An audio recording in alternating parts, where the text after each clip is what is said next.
This program is being recorded on Monday, June the 16th, in the year of our Lord, 2014. The opinions expressed by the participants in the following program do not necessarily represent that of this station or its management. Or anybody else. From the John DeVita Recording Studio, located in an undisclosed and clandestine location on the great northwest side of our city of Chicago, we once again are pleased to be presenting yet another edition of our monthly roundtable panel discussion show, Meet the Chicago Historians.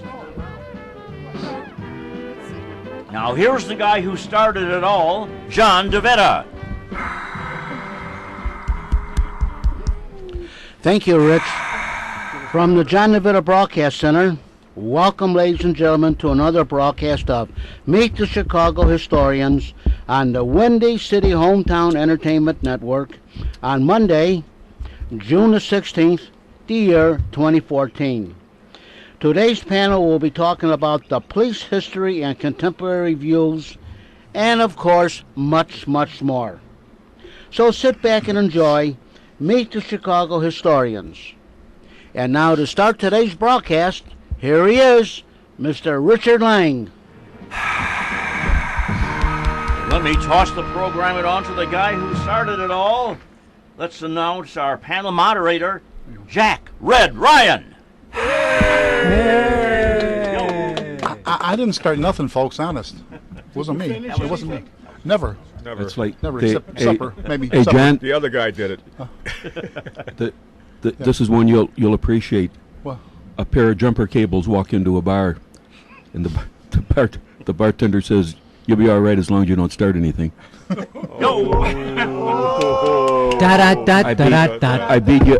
beat you to the punch on that one. Thank you, Very Henny good. Youngman. That was Tom McKenna. That wasn't Jack Ryan, your MC. Yeah. That's tells better very good. I will jokes. use that tonight, though. Right. Tom tells better jokes. Yeah. Anyhow, hello, everybody. Welcome. Thank you for listening. We really appreciate it. And we're here to have our monthly good time that we call Meet the Chicago Historians. And we all love to just get around. We wish we could do this almost every day. Wow. Well, we wish that, but we, gotta be careful what you wish for. I know. Anyway, let's go around with a little roll call. Starting at my left, charter member, founder, historian, academian. And John DeVita still owes me money for the first show, which I never collected. Yeah, well, you're getting paid twice what we are. Yeah, which is 2 times 0 is Yeah. 0. Yeah. Ken Little, I work for the Chicago Fire Alarm Office, and I also taught for 21 years at Wright College, and 2 of the panel members are former students of mine, Al and Rich Lang. And what did you teach, Ken? I never did, no, it was called Chicago History, but I don't know what the hell we did. We talked about everything, and but it should have been Chicago History. It's kind of like what we Kind do. of like this program. Yeah, well, yeah, we didn't, there were certain words I wouldn't permit. One of them was, I can't even say it, but it's Republican. No, it's spelled IOWA. I don't like to pronounce it, but if anybody mentioned that, I'd say, hey, this is a Chicago program, not about that, We are in Iowa. And to my left is the pride of the town of Cicero. My partner's Bill Gannon. My name's Friday. I carry a badge. Bum, ba-bum, bum. Bum, ba-bum, bum, bum. The story you are about to hear is true. The names have been changed to protect the innocent. And the guilty. I like to change my That name. was George Fenneman, by the way. Is who it was okay the if I announcer. change my name right now? My name is John S. Kacholko, and I'm glad to be here with Meet the Chicago Historians at the John DeVita Broadcast Center. Here. And I'm your announcer, Rich Lang. And as you heard before, a student of Ken Little as he was presenting Chicago history. I've also done some teaching in modern European and American history. So history is my field. At what level? Freshman college courses. College level, see? Intro college courses. Yeah. See, we get nothing but the best here, the Yeah. finest. That's right. Creme de creme. Next up, Tom McKenna, retired Chicago Police, 34 years. and a lifelong friend of our moderator, Jack Red Ryan. And Will- admits it, and too. willing to And admit one, it. and one of the last people that actually will admit to it. Yeah. Gee, And I'm, what's this world coming to? An honest cop. I am Jeanette Frontier, formerly with WJJG, and I'm surrounded by scholarly comedians. Oh yeah, where do you keep Well it? put. Well put. And it's an enjoyable panel, and I hope today we take in your interests and things that we want to express. Name's Al Opitz. I done a lot of things. I was president of the Austin Urban Community Council, which is now defunct. You made it defunct. I mean, I don't want to say Well, anything. Not you only know, that, it's out of business. We could. Yeah, right. Yeah. We need younger people besides 80-year-olds. Well, I left you out. Yeah, that's. I had a couple knee replacements, so I said it was about time to quit while I was ahead of the game. So we closed up, and plus the fact that our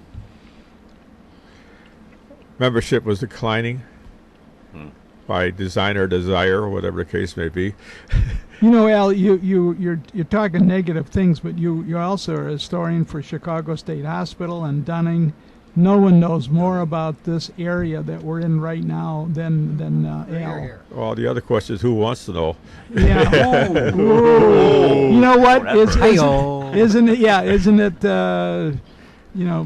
Print it and they will come or something like that. You know. Well, yeah, Dunning was a sort of a strange place because it's named after the Dunning family, but the Dunning family had nothing to do with it. But we Yeah. digress. Yeah, we digress. But, and plus, you're a chemical engineer.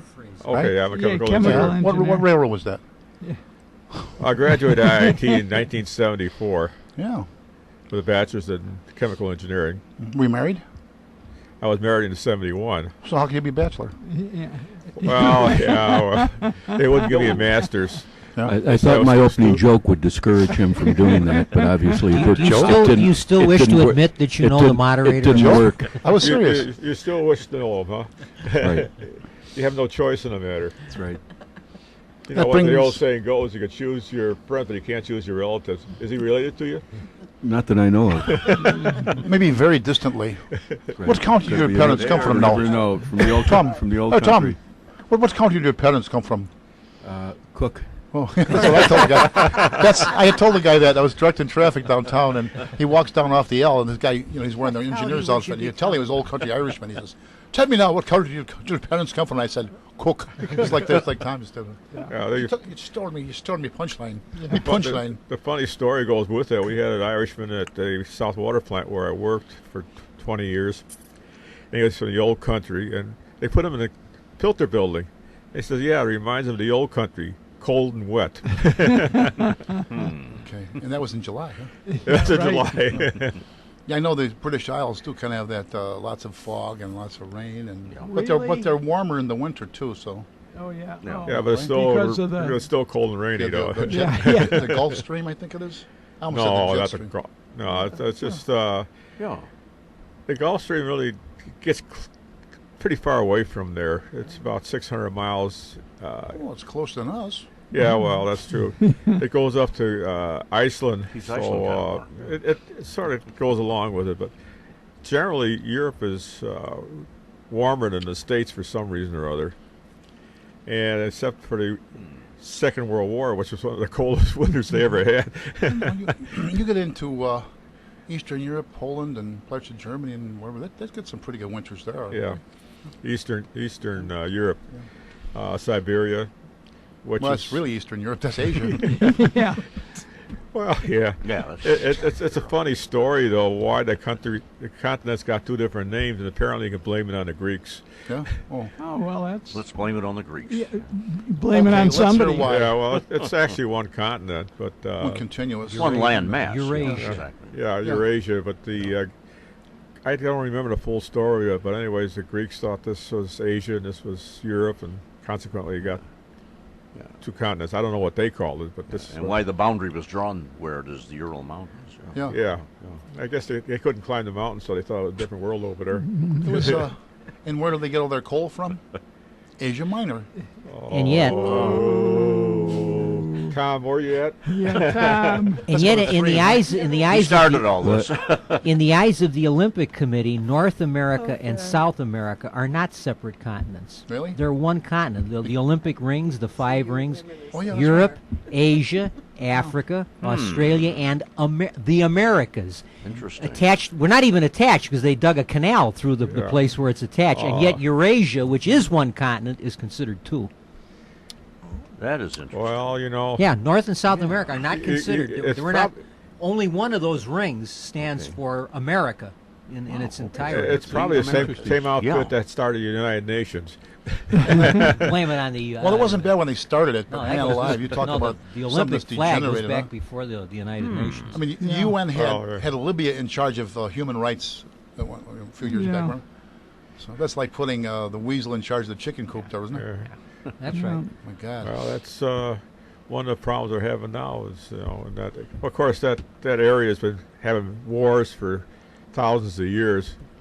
Either tribal wars or now it's sectarian wars or. Okay, good. That'll steer Whatever. this off. Yeah. A recent Iraq now. Yeah.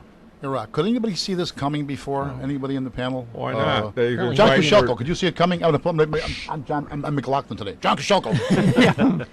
Well, they have a very weak leader. Maliki has been very ineffective. He's apparently managed to antagonize the Sunnis, and of course, people think of Muslims as being one, but they're divided just as Christians are divided. There's some similarity to the division between Catholics and Protestants. Between Muslims are divided into Sunni and Shia, and the Sunnis are the overwhelming majority of Muslims throughout the world.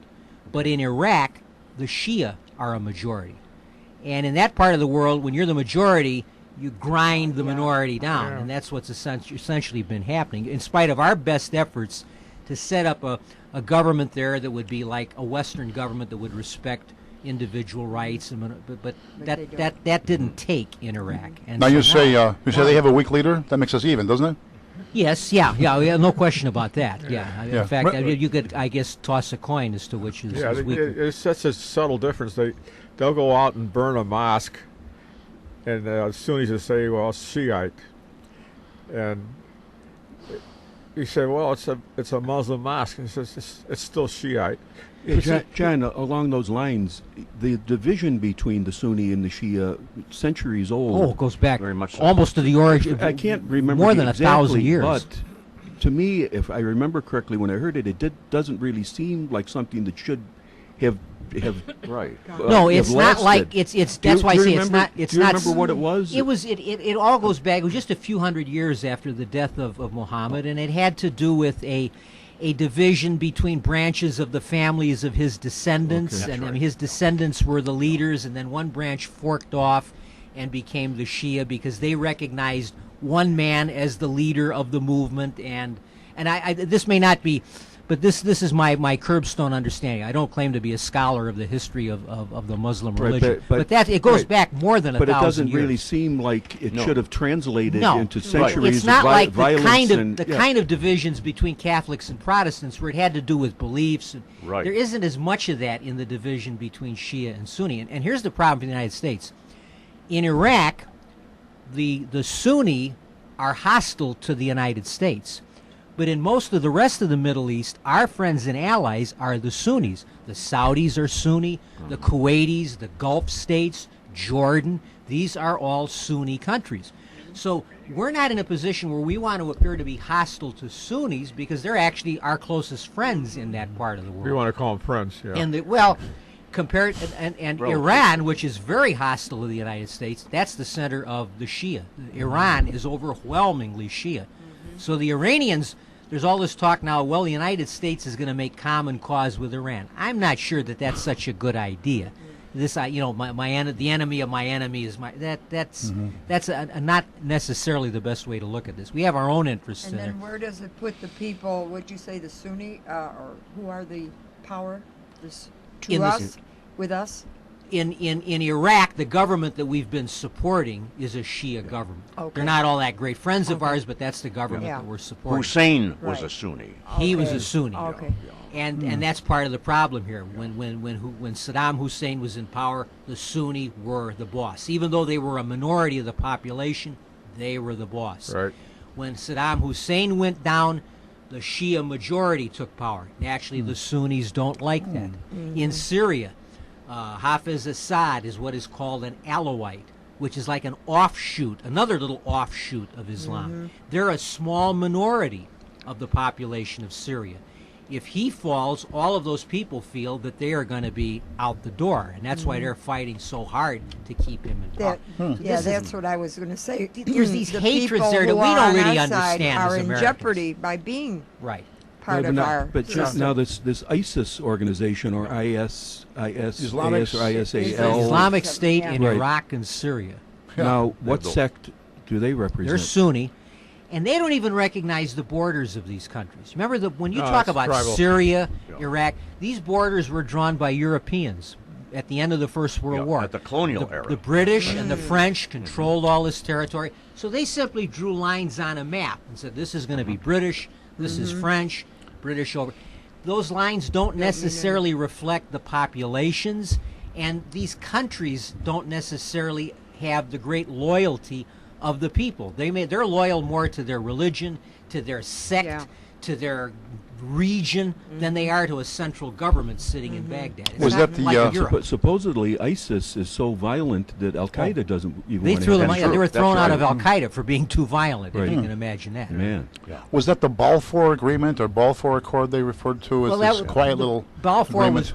was the beginning of the attempt to to carve out a Jewish state and That goes back to- to recognize the Yeah, it was right of- Britain and France, wasn't it? Isn't it? And Balfour was he had been prime minister and he was foreign secretary of Great Britain at the time at the end of the First World War.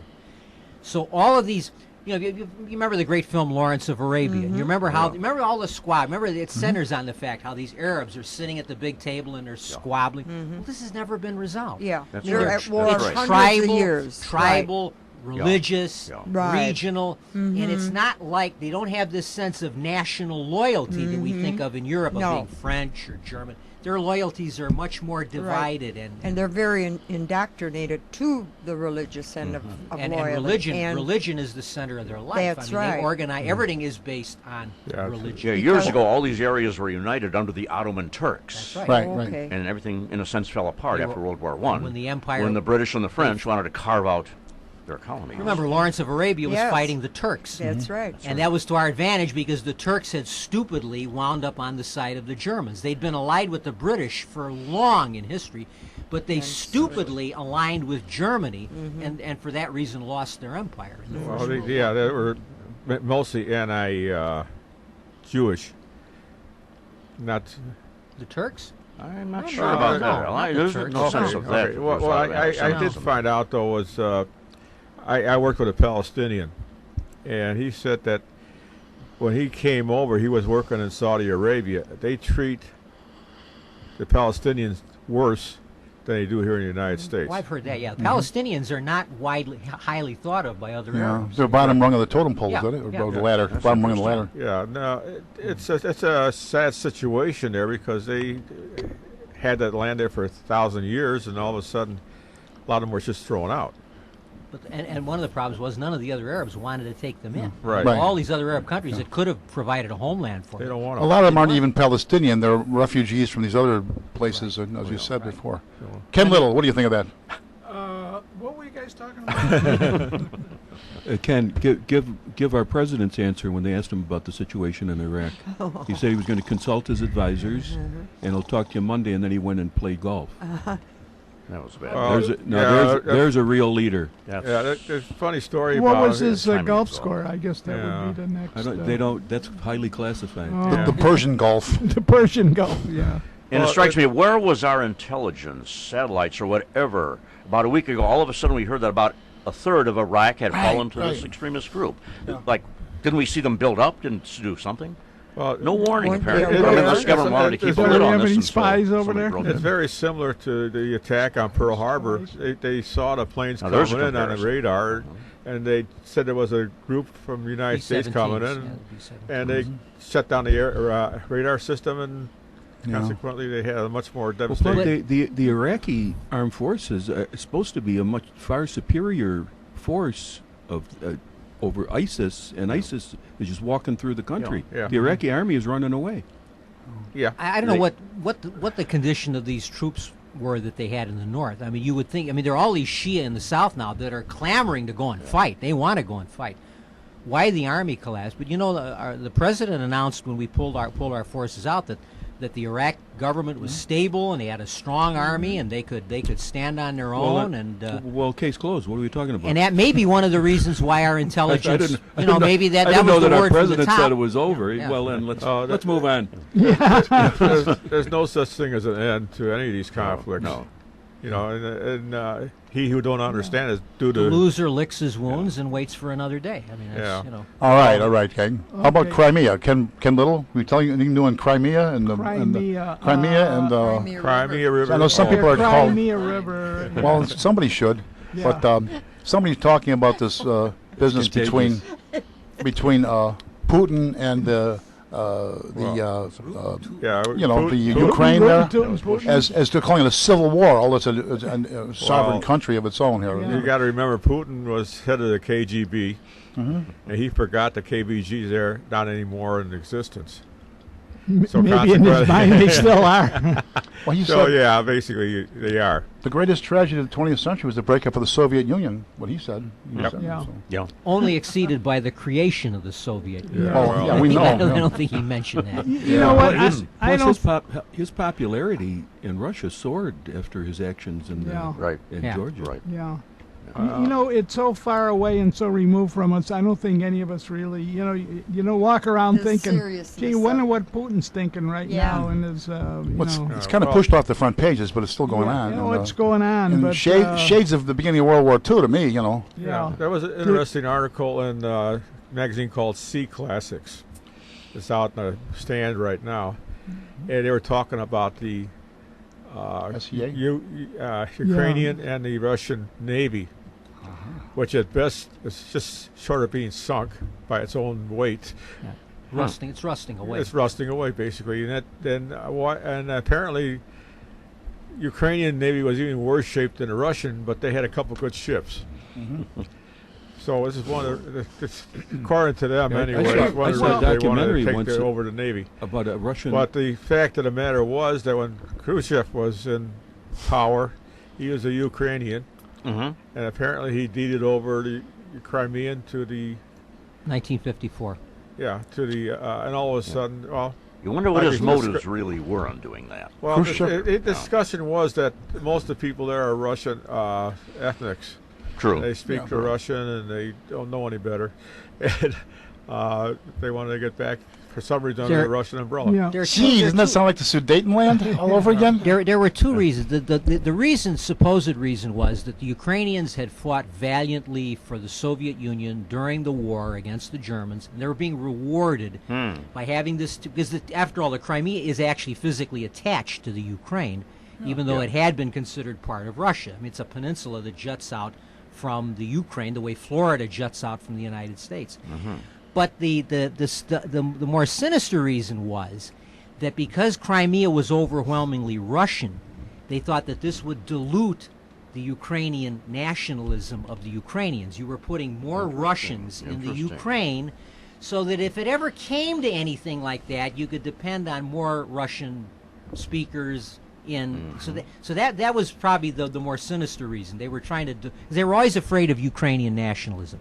A lot of some of the Ukrainians at the beginning of the war had welcomed the Germans because they didn't know that these were not like the Germans of World War I. They thought it was like the Germany. They didn't know that the Nazis were going to be just as evil as Stalin was. But they were glad to be rid of Stalin. They were glad to have. They would have Anybody. welcomed Martians Yeah. if Martians had invaded Right. to get rid of Stalin. And so the Russians never forgot that there was this hot. It's been said there was fighting in the Ukraine as late as the 50s. Nationalists trying to overthrow the communist. Well, government. I don't know where do the Cossacks come from? Ukraine. That part of the world, yeah. That. Okay, yeah, because the Cossacks, they wanted to join with Hitler, and Hitler turned them down for the most part, from what I heard. But anyways, the other story goes way back when. It was after before the World War I, the Tsar put reserve troops in Lithuania and those Baltic countries. And they were supposed to intermingle and be sort of a force in waiting for the Germans. Don't ask me why. His logic was like that. But anyways, the funny story was that I knew a Lithuanian Jew. Mm-hmm. He said he couldn't understand, although the family came from Lithuania, why they were always talking German. And he could never find out where his father was born. His father wouldn't tell him. Well, he found out after the war about the dispersion of the German troops into the Baltic countries, and his father was born in Russia. And he didn't want to admit he was born in Russia. Well, there are a lot of ethnic Germans descent in those Baltic countries from years before. Like Catherine the Great. Sergei Eisenstein, isn't that a German? Is that the Russian director? It's a very German-sounding name. Movie director. The famous strongman and wrestler George Hackenschmidt. He was of a German father and a Scandinavian mother, but in those Baltic areas. And as we were just talking before we went on the air, just south of Lithuania, you have the old East Prussia, which was the core of Prussia. And that was German. There were German settlements in Russia along the Volga. There were people called the Volga Germans. Those settlements, of course, they're all gone now. But there had been a lot of German settlements all along the Baltic in those days because you didn't have the countries hadn't coalesced yet. So there were German settlements all. Yeah, the Germans of the Volga had a little problem when they came back. They spoke the old German dialect, and the new country, I want to put it that way, didn't understand them. So they were having a real problem trying to assimilate. You know, talking about Tsarist Russia, could you imagine in those days trying to control and govern a country as vast as Russia? I mean, from Siberia down into it's mind-boggling.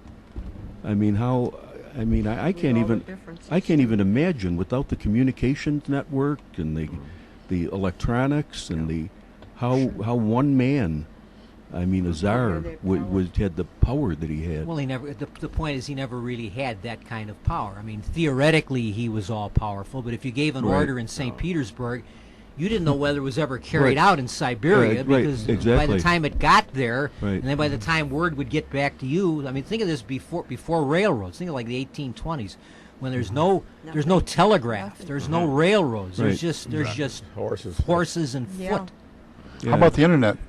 I don't think they had that in the 1820s. Oh, that was that's possible. That was Al Gore, wasn't it? Al Gore invented. He was working on Russian it. Al He was Gore. working. He was in secret working on it in the 1820s. You know, though, when you do study, you find just exactly what you were saying, Tom. He really couldn't control anything. Yeah, well, I mean, I guess when it started to fall apart, it went because for that reason. Well, Yeah, you know, I mean, the Tsar to most Russians it was a name. I mean, it was yeah, Just a title. Yeah. right. Yeah, like any monarch, they're a great form of government, except the fact that if the sons usually inherit, and the son may not be capable of even handling the administration, Kind of like the dailies. Yeah. So you look at England, you can see the ups and downs of the various rulers. It's been said that the Tsar's father wanted to begin training him to succeed him when he reached the age of 30. Unfortunately, his father died when the Tsar was 26. He died a very young man. He was a very healthy man. He just came down with an infection and died totally unexpectedly. And his son was just unprepared. This is Nicholas II now? Nicholas II. Second, So his yeah. father was Alexander III. Well, the He other, died. He was in his 50s. No, I think he was 49 when he died. well, Oh it's my just God. like Peter the Great. He was brilliant. He was probably one of the more brilliant rulers of the time. Right. And he went incognito to various countries to learn techniques of shipbuilding and everything else. Russia had no ships prior to that to talk about. yeah, So he built a Russian navy and all this stuff. yeah. So he was The only trouble was he thought he was invincible. Before we go to break, Power went to his head. before we go to break, He you wasn't mentioned the first leader to think we got to that. break. We got to break him up. Before we go to break, I want to mention ships in Russia. France just sold them a battleship and a carrier, and it makes me think of the story of the Russian Olympic Committee is out having tryouts in the countryside for track and field, and they were doing the hammer throw, and one of the athletes got up and instead of going forward, it went and flew over to the next field. It was a farm worker. Farm worker just get up, no warm up. He threw it. Whoa! He threw it back in there. They said, "Hey, bring him over here." So he had him threw a few. He threw a few of them, and they said, "You've never trained on this?" He says, "No." He said, "Well, we can get you for the team." He says, to what do you owe your this ability?" And the farmer says, "That's nothing. You should see how far I can throw the sickle." Oh, there we go. Now for a brief Reagan. intermission. You're listening to Meet the Chicago Historians.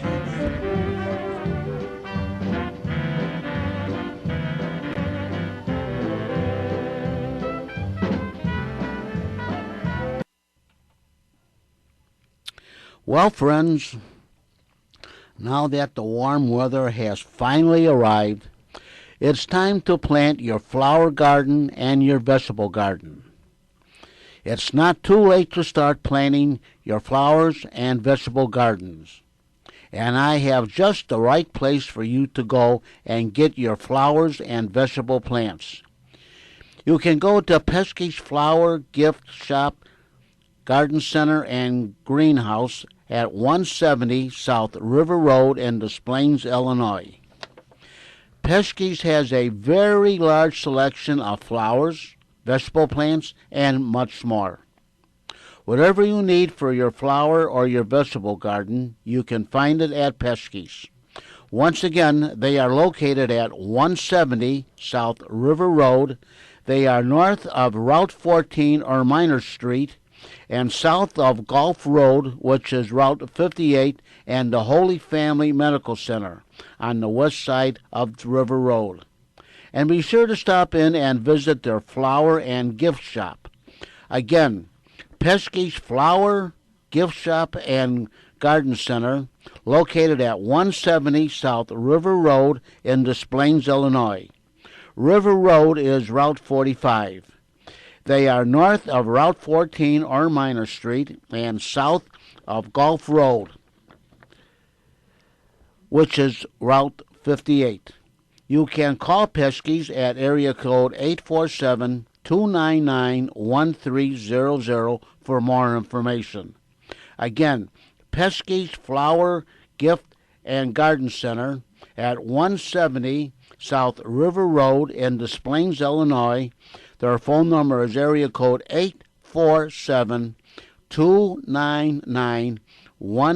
847-299-1300 for more information.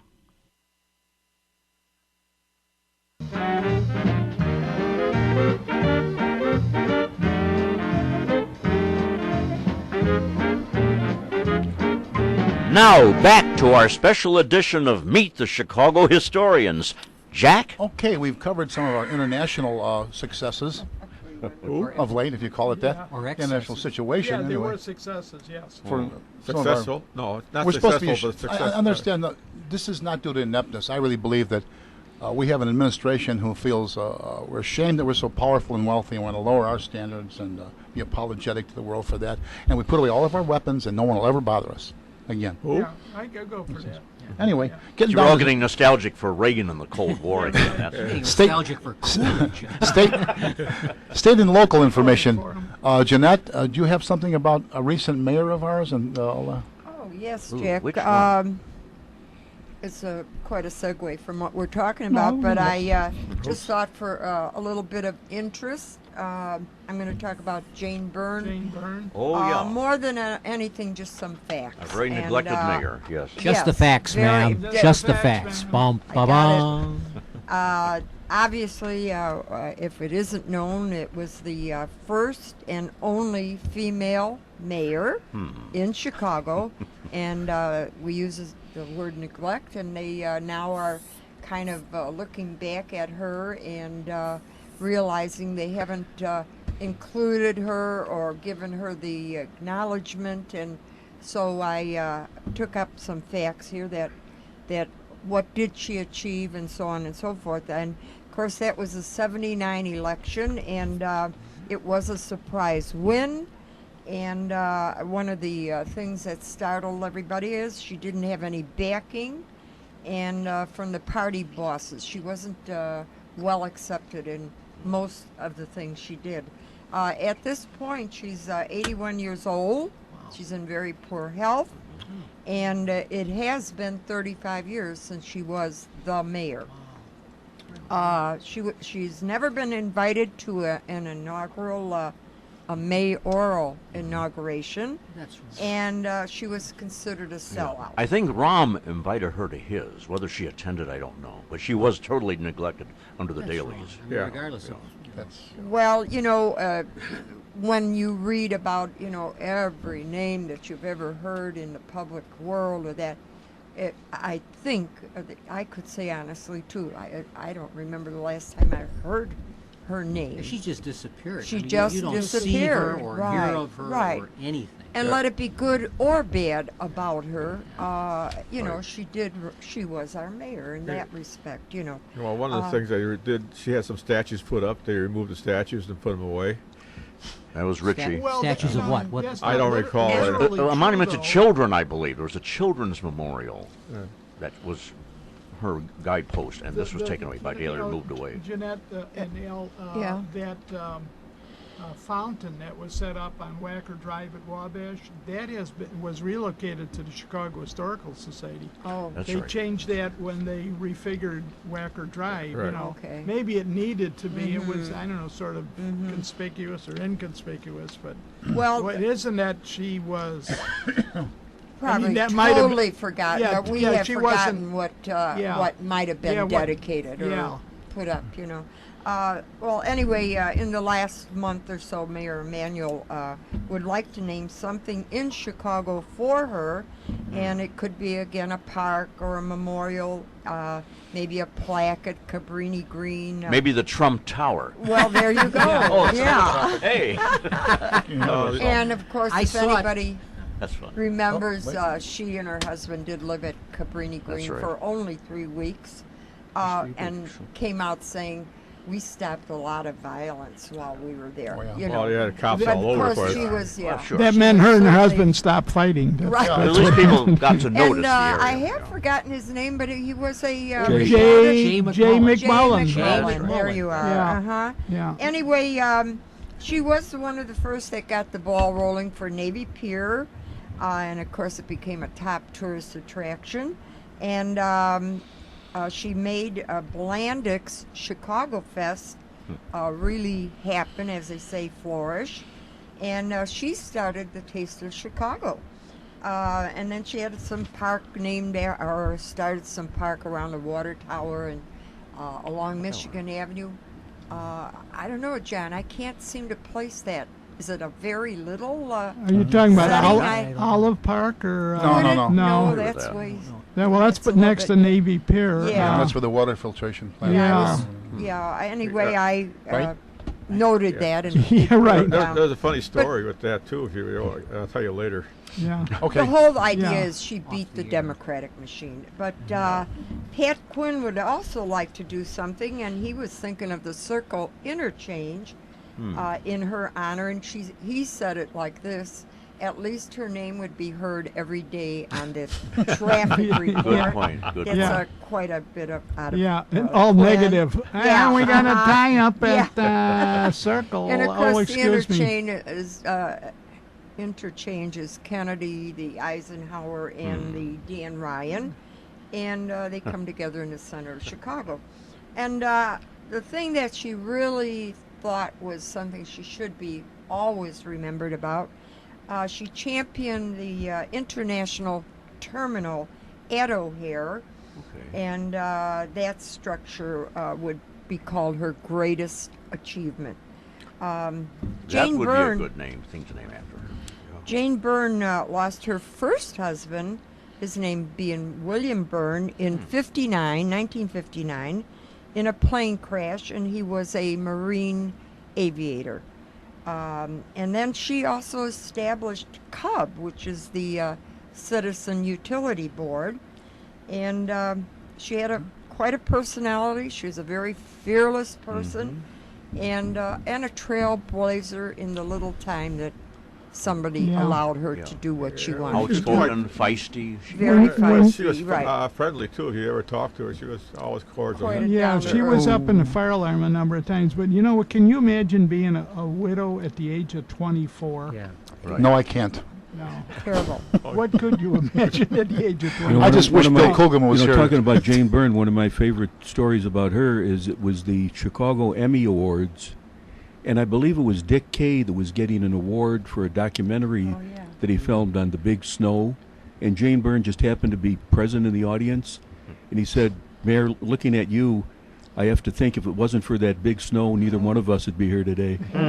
Well, Oh, is that the truth? Yeah. Yeah. Yeah. That snow did it. that was... Blandick got very bad advice. He stuck his foot in his mouth. He was telling people, and it Everything's was just fine. It wasn't the snow as much as the way Blandick Right, exactly. responded. Right, to it. exactly. The way he Right, responded. exactly. He The told first Mayor Daley would have just slid right. He would have Yeah. handled it, and it wouldn't have Yeah. wouldn't have meant a thing at the next election. Blandick seemed to Blandick- think he could get out there and talk like the old man. Everything was fine, and to smile, and it wasn't. You were belly deep in snow, and nothing was happening. And then that other commercial with her with the snow on the L falling on her hair like that. Those two, the combination. Well, the other But thing, you're going back to this Olive Park.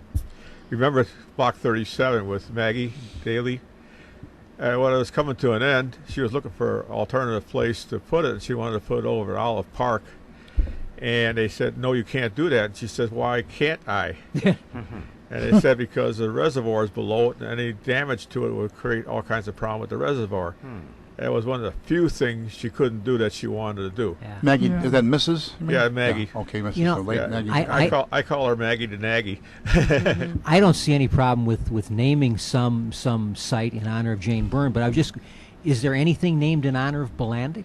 Is there anything? no, that's Yeah. another, Given but I don't his know. disgrace under I don't his know. office, the right. secondary state of Illinois building. That building? Is it? LaSalle, Really? yeah. I think I remember- 160 North LaSalle. It was called the Burnham Building. But that's a state of Illinois building. state of Il- because well, because he was a Judge, Supreme judge. Court of Court the Supreme- Justice, yeah. of the, so I mean there's no city institution. Not- Kennelly, Martin Kennelly, is there anything named? I doubt there's anything I named haven't for heard. Martin Kennelly. Issues with I don't know, but he was one of the How about Kennelly Kelly? was one of the few honest mayors they had at that period of time, which Ed is Kelly, is there relatively anything speaking. named- No. is there Kelly, anything- Kennelly, The Daly. high school, isn't it? Is there a Oh, high is that school? how, the is one that at it? 41st in California. And nothing I named think. after Eugene Sawyer. that's- Well, I- Cermak Yeah. Road. I mean, Oh, Cermak's yeah, got a Cermak's major got- major yeah, road yeah, named in yeah. honor. I remember I was still playing with the Chicago Police Drum and Bugle Corps when they had one. We were in every ethnic parade in the city, and we usually were up in the front. I believe we were unit number 1 in the Columbus Day Parade, and that was when Blandick was mayor, and he was married to his wife Heather Morgan. Heather. Right. So Heather Morgan. So Vito Marzullo is the MC, and we march up to the reviewing stand. They play, the national anthem, and then they introduce the dignitaries, and they step up on the reviewing stand. So Vito says, for those of you that don't know who Vito Marzullo was, he was a very colorful alderman. First ward alderman. Right. Yeah. No, he wasn't the first Oh, he ward. was No, the he was. Pilsen. Around he was the committee. the was, medical center, whatever. Oh, yeah. It was Pilsen. Sixth ward or something. First yeah, ward. Sixth ward. No, right. no, it wasn't. No, he was in wasn't the first. Pilsen Not the area. first. Yeah. No. No, that was. So anyway, Vito was introducing the dignitaries, and he said, "And now, I'd like to introduce the mayor of Chicago, the Honorable Michael Blandick, and his beautiful wife, Heather." Heather. Heather. You know what? She was she was Yeah. she was She a was, gorgeous, yeah. gorgeous woman. Still living out And you know, Tom, I got to tell you something that it's so obvious in politics. James Thompson becomes governor, or he's going to run for governor. Big Jim. Get married, get some children. Blandick was single. Get married, get some children. So that's get that appeal. Yeah, they right. they were I a mix met, mash. She was like a North Shore Oh, yeah. Aristocrat. yeah. I- Yeah. Beautiful blonde girl. socialite, and he I was only from. saw, I only saw her at a wake, and yeah. and I thought she came across as being high class, though. Really, yeah. I then met she Jim Thompson a disappeared. couple times, and Thompson was a character. Yeah. But Yes. I asked one of his henchmen there, says, stories about him being gay and all that stuff. He said, no, he's not gay. He's asexual. In other words, he has no. He doesn't Preference? care about no sex. He doesn't really care about Yeah. sex. Yeah. But he did the arbitrary thing about getting married and having a child, and his wife had some problem because of that relationship, because he was really not a sexual person, I guess the way No. to put it. And, You know quite a bit about the interior. Let's keep that on the tabloids. Yeah, let's keep it. Yeah. I'm going to change your name to Kinsey. Moving on to other topics. Get this one up. Moving Well, right along. I got a photograph of him with about a dozen beers in front of him. He was a drinker too. As much of a politician as And he he was was, a state. he was a sailor, much so- better prosecutor than most anybody. The more like Richie Daley was. I don't think he ever Oh, prosecuted any cases. no. Richie who? Yeah. Or King Richard II. Oh, Prince Charming. But it is possible to be nostalgic for the days when Illinois actually had governors and actually was governed when there actually was a government prison. that was actually Peter doing something. Elkeld and Oh yeah, old Geld. I don't think we have and I know we have a street name for him, and there's probably a school somewhere. You know, the Old days Geld when Gardens. competence and governor of Illinois were not mutually exclusive. Shadrach Yeah. Bond. Was he the first one? He was the first. Yeah. And his wife Asha Bond. That was Yeah. is now Solidarity Drive. No, Yeah. Yeah, over near the it is, museum. yeah. It used to be Asha Bond Drive. Well, that was one of the things. One that of their Mayor- kids was Junk Bonds, I think. Man, Bobby it's, Bonds. it's contagious. It's Bonds. everyone. It's catching. Please. Please, One of the please. things though Jane Byrne did, she kept changing, streets like Ashaban, was named for a pioneering lady, Yeah. and they The moved. wife. Yeah, Wife of the yeah. yeah. She was- And then they moved the statue of Kosciuszko over there to, Yeah. Yeah. Solidarity Drive. And so she was playing up to, the huge Polish Getting to the contingency. ethnicity. Yeah. Yeah. And she also named a number of streets, just a block here and a block there, after policemen who were slain in the. You mean those honorary titles? Yeah. That Well, was, I that was think- nothing from a lot from her administration. There's quite a bit of that started, right? Yeah, and I think they wanted it to take over, but 43rd Street is always 43rd. It's Yeah. not Well, going to she be. gave no us the matter- horse carriages too. That was her. What is The, that? hor- right? the horse, carriage, yeah. the horse carriages downtown. Is She that- went to some others. I think it was New Orleans, and she came back and she said, "How come we don't have these?" And Yeah. they said, We "Well, used you're the to." mayor. yeah, Okay, let's get them." Okay. Ken, just a I'm going to footnote, get the though. diaper Yeah. concession. Ken, just a footnote. These honorary street titles we're seeing so much of. Is there an expiration date on them? No. Unless No. we, I don't think so. They're in No. perpetuity then. Yeah, the Okay, problem got co- it. I the thought there problem was comes- a 20-year. No. Yeah, the problem no. comes in with the honorary streets. Some people start addressing the envelopes to honorary Oh, street. sure. Understand. Well, Create problems. Yeah, well, and in the fire alarm, I never had it God. happen, but it could have. Because the signs do fall apart occasionally, Well, we could name. Just think about naming. We could name the, because the Cook County Correctional Center. I don't think we could name that the Ryan Blagojevich Correctional Center. I mean, it would be perfect, wouldn't it? Yeah. Yeah. I mean, really. Let me mention that one of our panel has an honorary street named after him. Yeah. Ken Little, Patterson Avenue, Yeah, west of Cicero. 4800. Yeah. I didn't know that. Ken. Oh, Which yeah. Patterson was that? Floyd? Floyd Patterson. Yeah, yeah. Well, the other thing, Can't get a word past this guy. Yeah. the other thing I admire was Jim Edgar. He was one of the few governors that Daley hated because he couldn't get along with him. He wouldn't do what Daley wanted. Yeah. He wouldn't bend to whatever the Yeah. No. Because usually Democratic mayors and Republican governors get along fairly well. Yeah, They- well, this they've public seen us here- rivals public with each rats.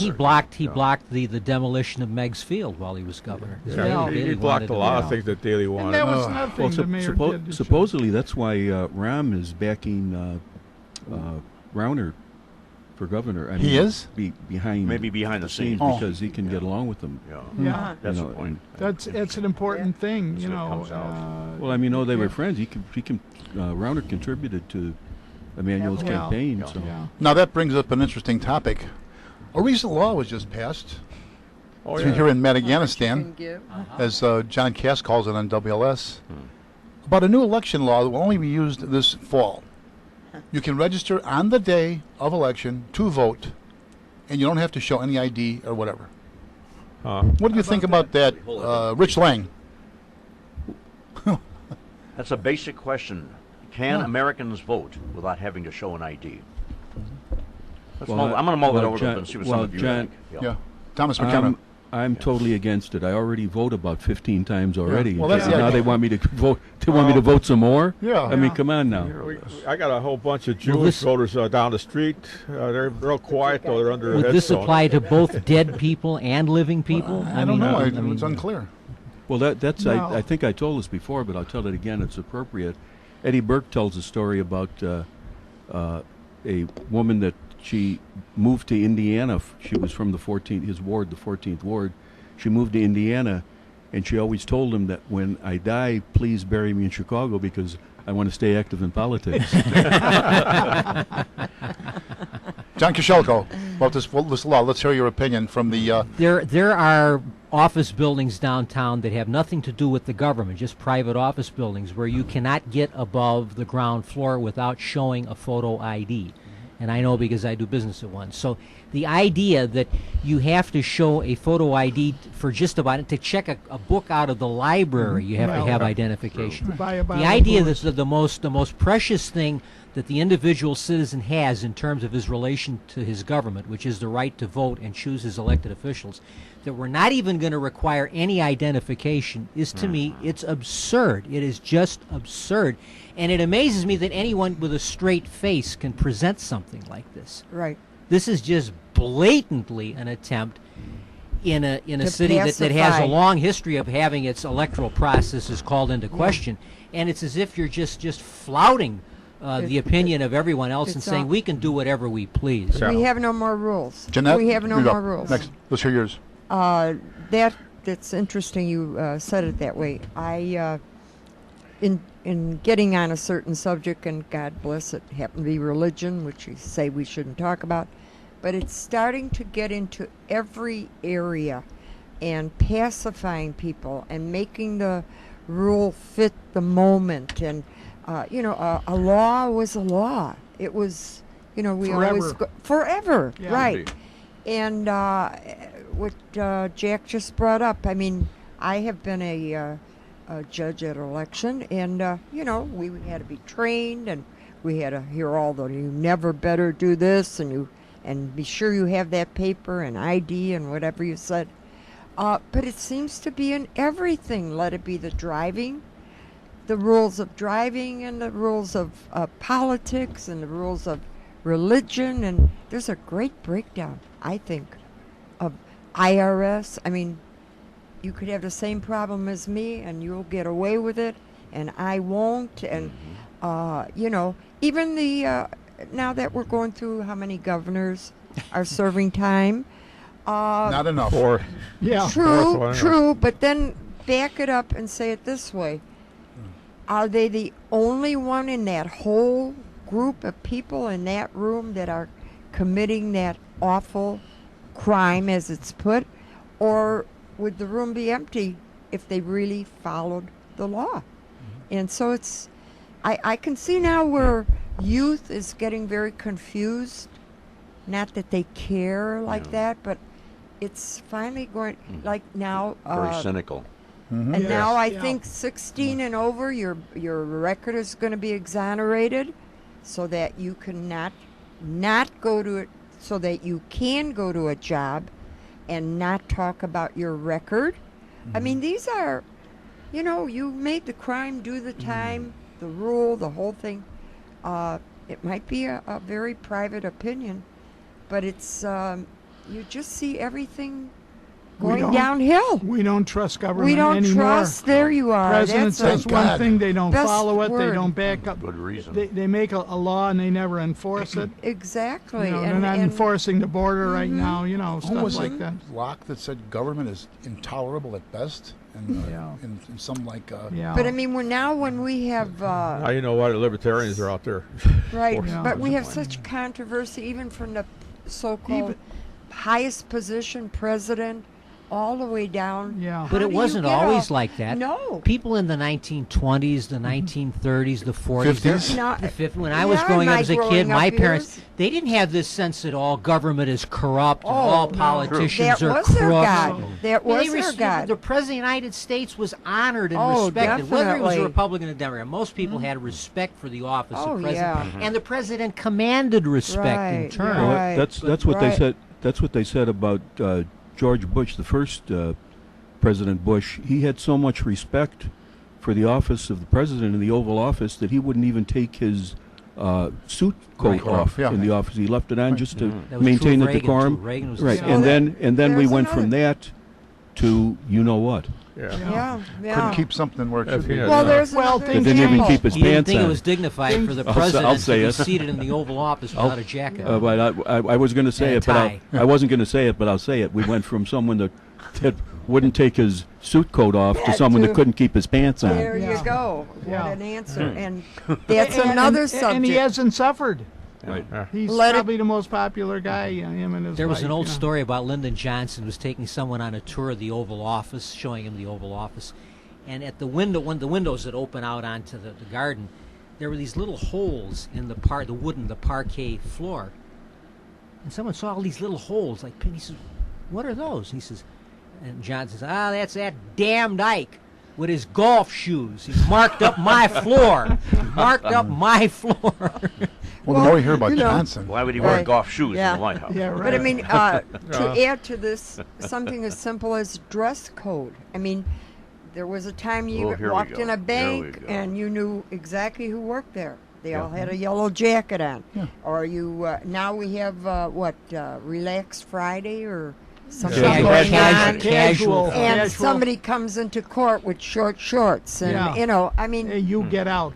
I don't call my exactly. I know. don't call myself. I always a loved the old prude, but- movies of everybody at the ballpark Right. in the 40s, With and the their men's all hats, have their- coats and Coats And and ties I and saw straw that. hats. Straw hats, I right. saw Right, that exactly. in my At Ebbets, childhood. and this is Ebbets Field, which is supposed to be, working Yeah. class America, and Right. everybody, with a hat and a tie. A farmer Yeah. would have a white shirt Yeah. on. It Right. was Sunday, or it Right. was, And when it- we went downtown, especially Oh, the women, my how Lord. we You would had to dress dress- up oh, yeah. just to Oh, shop, not Dre- even to go to the theater. white You were dress going for a woman. downtown, yeah. A hat. Special occasion.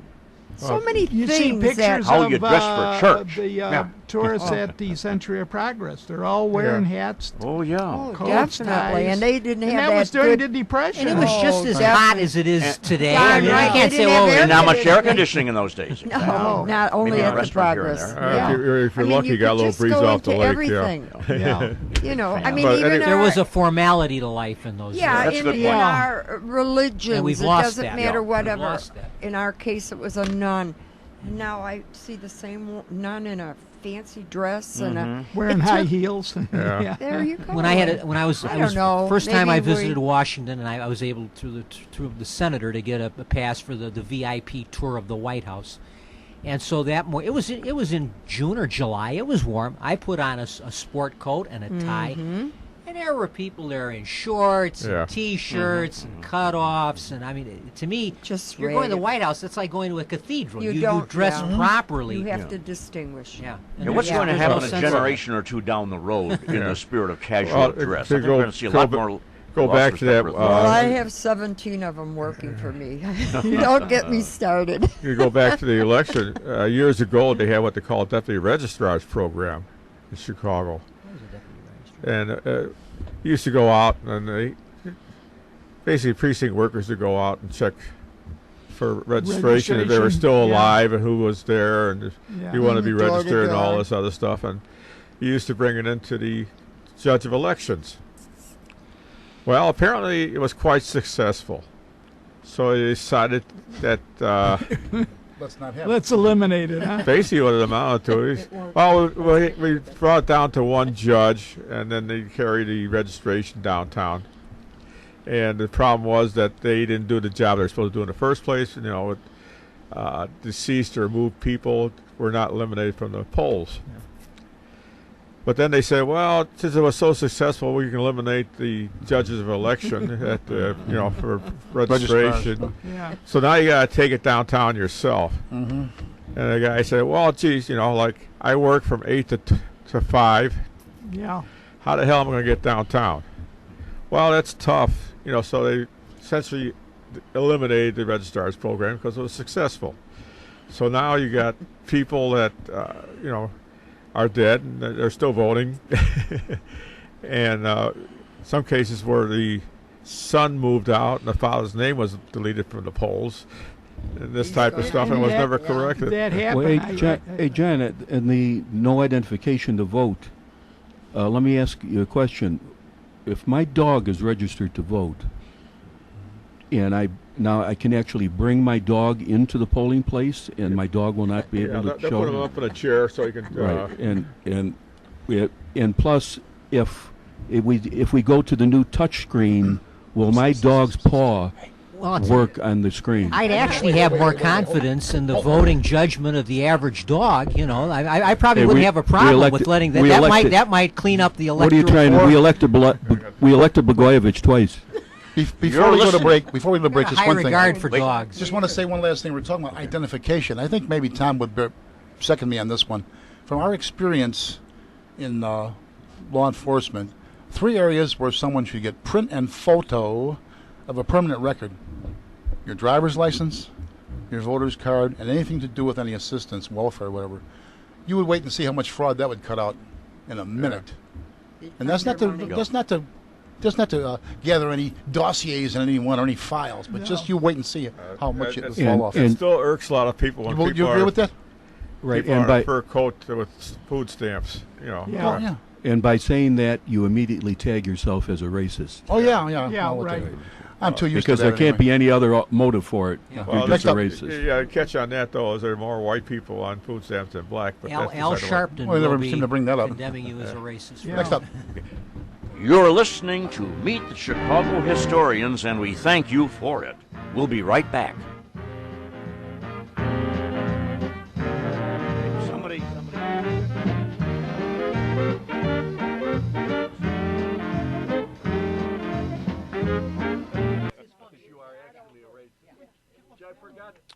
Well, friends, now that the warm weather is here, and now is the time to think about your roof, siding, and gutters on your home or place of business.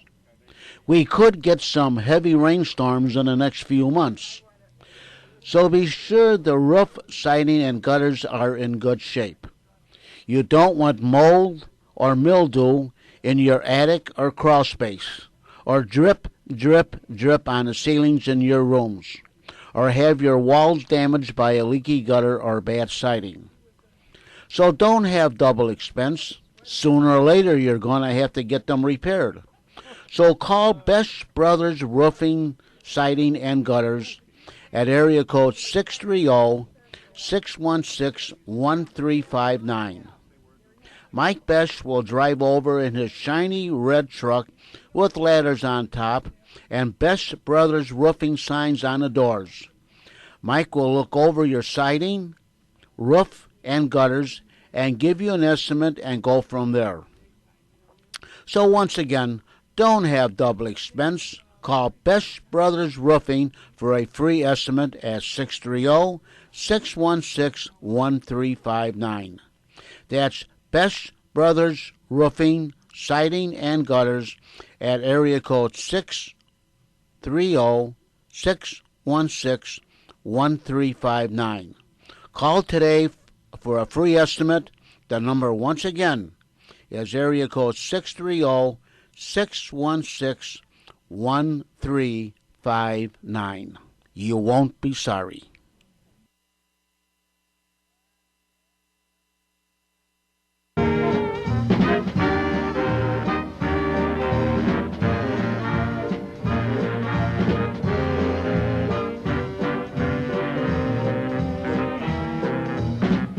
Now back to our show. Actually, it did come back. I said, aren't we Hey, now. surprised to hear the city's out of money? Yeah. We're back Who from that was break, the folks. bookkeeper? Yeah. We're back. Well, we were just talking about before about identification and not being required for this new law. And when I made my statement, Everything's we jokingly said I was a racist for saying we needed identification. I didn't even have race in mind. I remember some incidents where you couldn't prove this was the No, right no. guy. I'm just saying with the driver's licenses. California You've had a head print and photo out there for years for driving privileges. And it is a privilege. Yeah. Not right. Yeah. Yeah. That's why I can't drive no more, I guess. My privilege is revoked. When I did judging, I was with the 23rd Ward in your neighborhood. Yeah, it used to be. I used to be in the 23rd. All of a sudden, back in the 14th Yeah, ward, and this I mean, little we ran into appendage that, comes and out. we didn't have any. Yeah. No. No.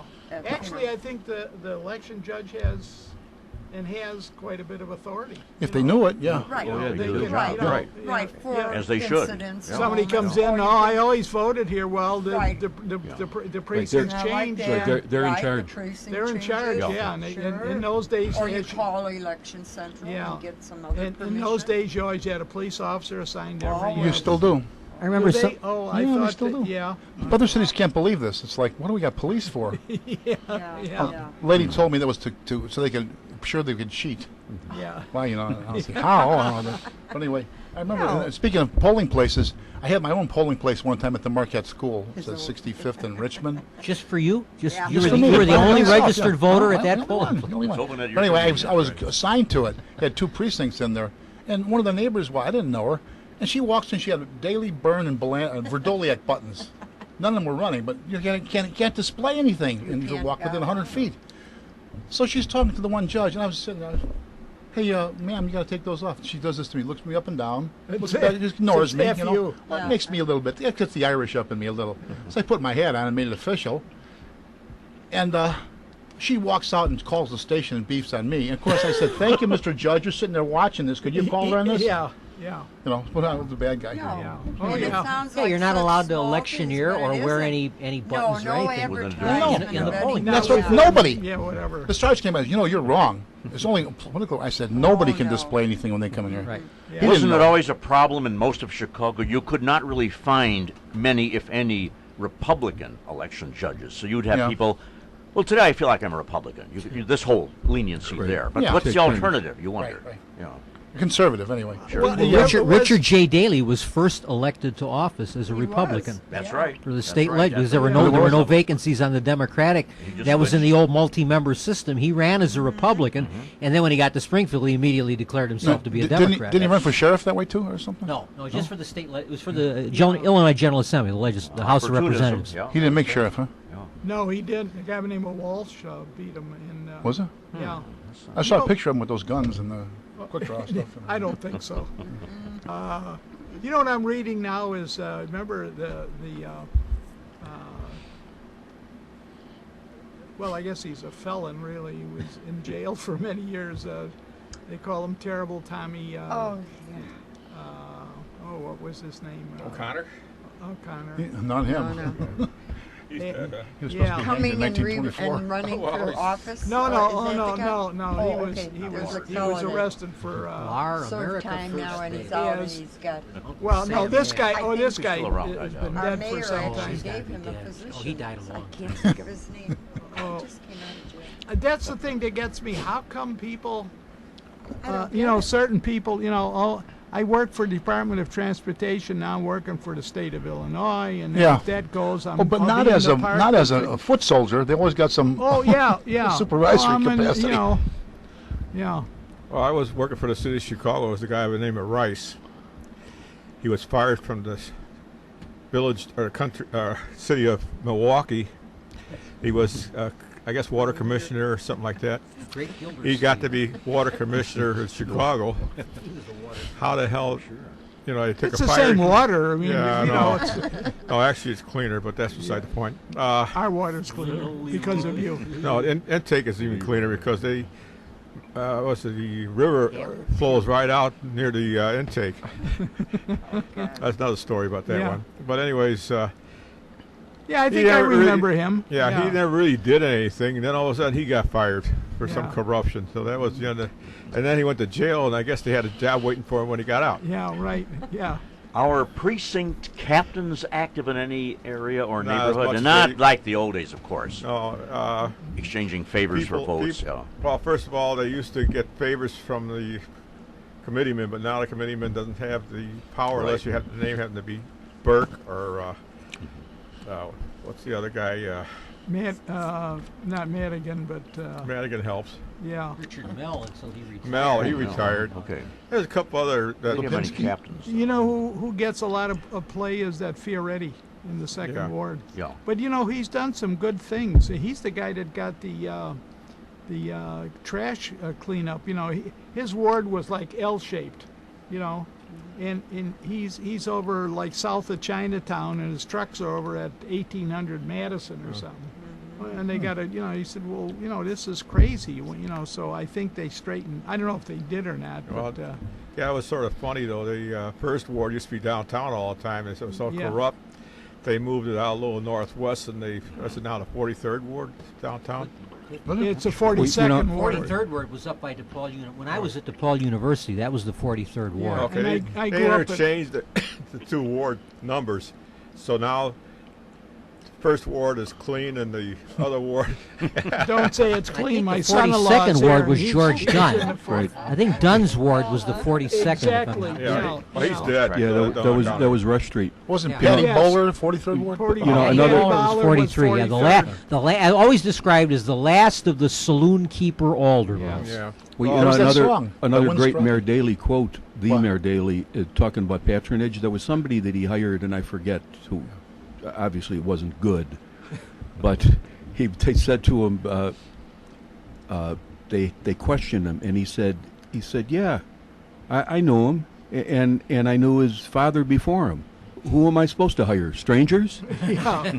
Good line. Said Good that. Said line. that Yeah. about Yeah. his kids too. Who are you Yeah. going to give About the living insurance? insurance. Who are you going to give? Why don't you the give it to insurance? yours? Michael, I yeah. can't hire Yeah. my It's a son. it's a sad day in the city of Chicago when someone actually needs qualifications to attain a position. I mean, what is this city coming You know to? what? That's what I meant by downhill path. Tom, he made some appointments, and one of them, and I can't think of the guy's name at the minute, was actually the guy was like from Brooklyn or something. He came over here. He was a city architect, and he was involved in landmarks and and keeping up the bridges and all that.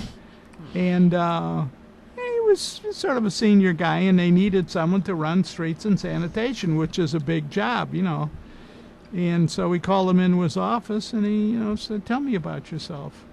And then when it was over with, he said, You're the head of it. "I want to submit your name to the city council to be commissioner." And the guy was absolutely flabbergasted. But he said, "There's one caveat." He said, "You treat that position like you would treat your own family.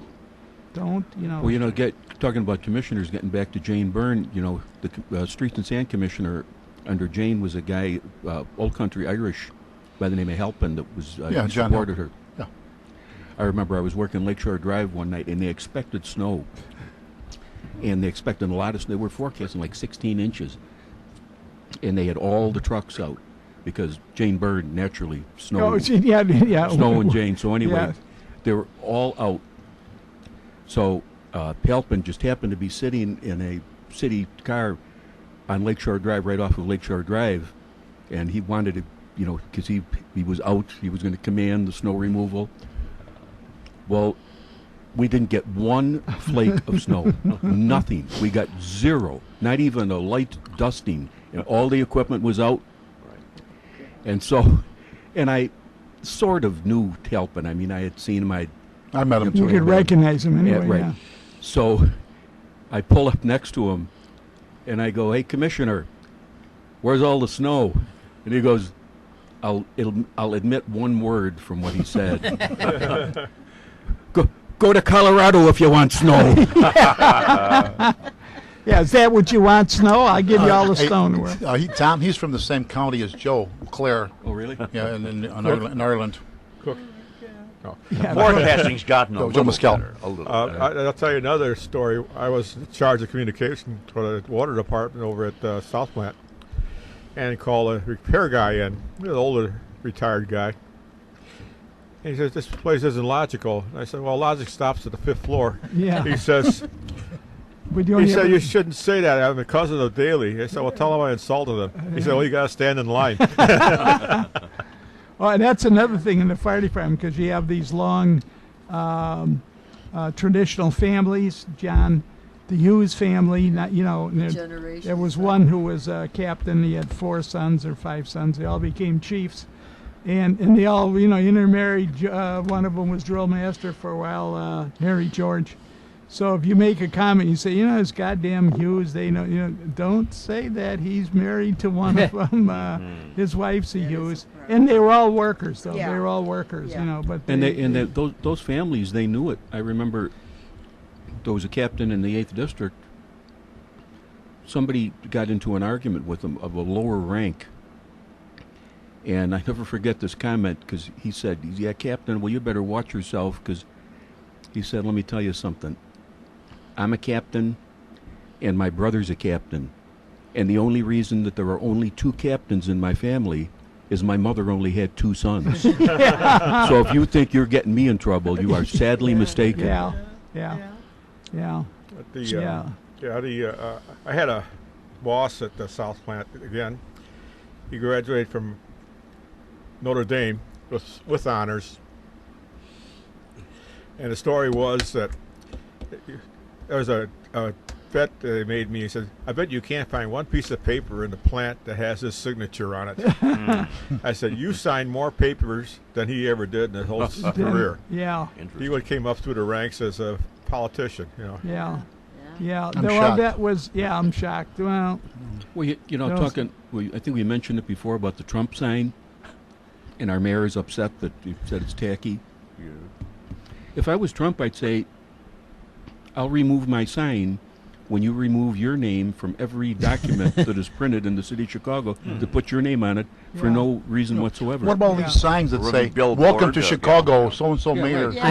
I was coming back from Indiana, and I looked Yeah. up and I saw Yeah. this enormous sign, Welcome to Until it's brought Chicago, to your Mayor house, Rahm right. Emanuel. Right. When Oh, that was he our takes next his item name anyway, by down, the way. I'll Trump take sign. my name I down. saw the sign when the P had not been put on. It was trumped for one day at least. On Sunday when I was going down to do the radio show, I'm driving along Michigan Avenue, and I look up, and there it is, TRUM, Trum. How Yeah, about they just just rump? put the Or, Rump. or, Yeah, or, rum- yeah, rum or would if, be good. if Rump. you were really a vindictive person, of course, which I could not No, imagine yeah. ever doing this myself. But if it was me, I'd say, Mr. Mayor, really? You want me to take that down? All right. I take it down, and then I put up another sign that said, Ram sucks. How's that? How does that one grab you? he'd say, I- that's I- too many letters. I'm sorry. It also could you struck shorten me- Who do that? you think will win, though? If I he mean, took if you down really the analyze it. If he took down the 5 letters that say Trump and instead put up the 5 letters that spell Obama, I'll bet Ron wouldn't have a problem at all with it. 20-foot letters that say, I bet he wouldn't. No, the Tribune wouldn't have objected to that. I'll bet no one would have had a problem if it said Well, Obama. the Good other point. way of looking at it, though, the only thing bigger than Trump's sign is his head. Whoa.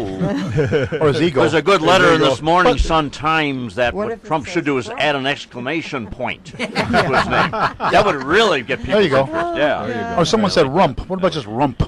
You know what? That's such a minor. Who? I was going to say. Are you ever going to see the sign? I was just going to No. say we don't have any No, you're problems driving. doing- You don't. yeah. Not gonna look. What? the Right, hell or is that's that? another point. You know, Mr. Mayor, when you build a building, then you can put your name on it. Yeah. Another thing, though, that And they do. building, Well, I was going to say they do. The mayors put their names on, Daily Buildings, Plaza. right, that and they- stuff right, that like they that. did Like build. papers. isn't that building on the same site as the old Chicago Sun-Times? Right. Yes, Definitely, it is. yes. And that Yes. building said That Chicago was Sun-Times, Sun-Times, and, and it was and huge. for a while Chicago Daily News. News.